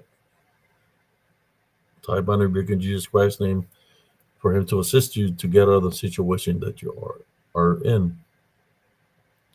In saying that, I hope you all enjoyed the show. Good night, everybody. God bless y'all. Have a good morning and a blessed day. This is Brother Abe Cias. I can lift my arm because it's hurting. Soren Cias signing off from Spiritual Encrypted Encounters.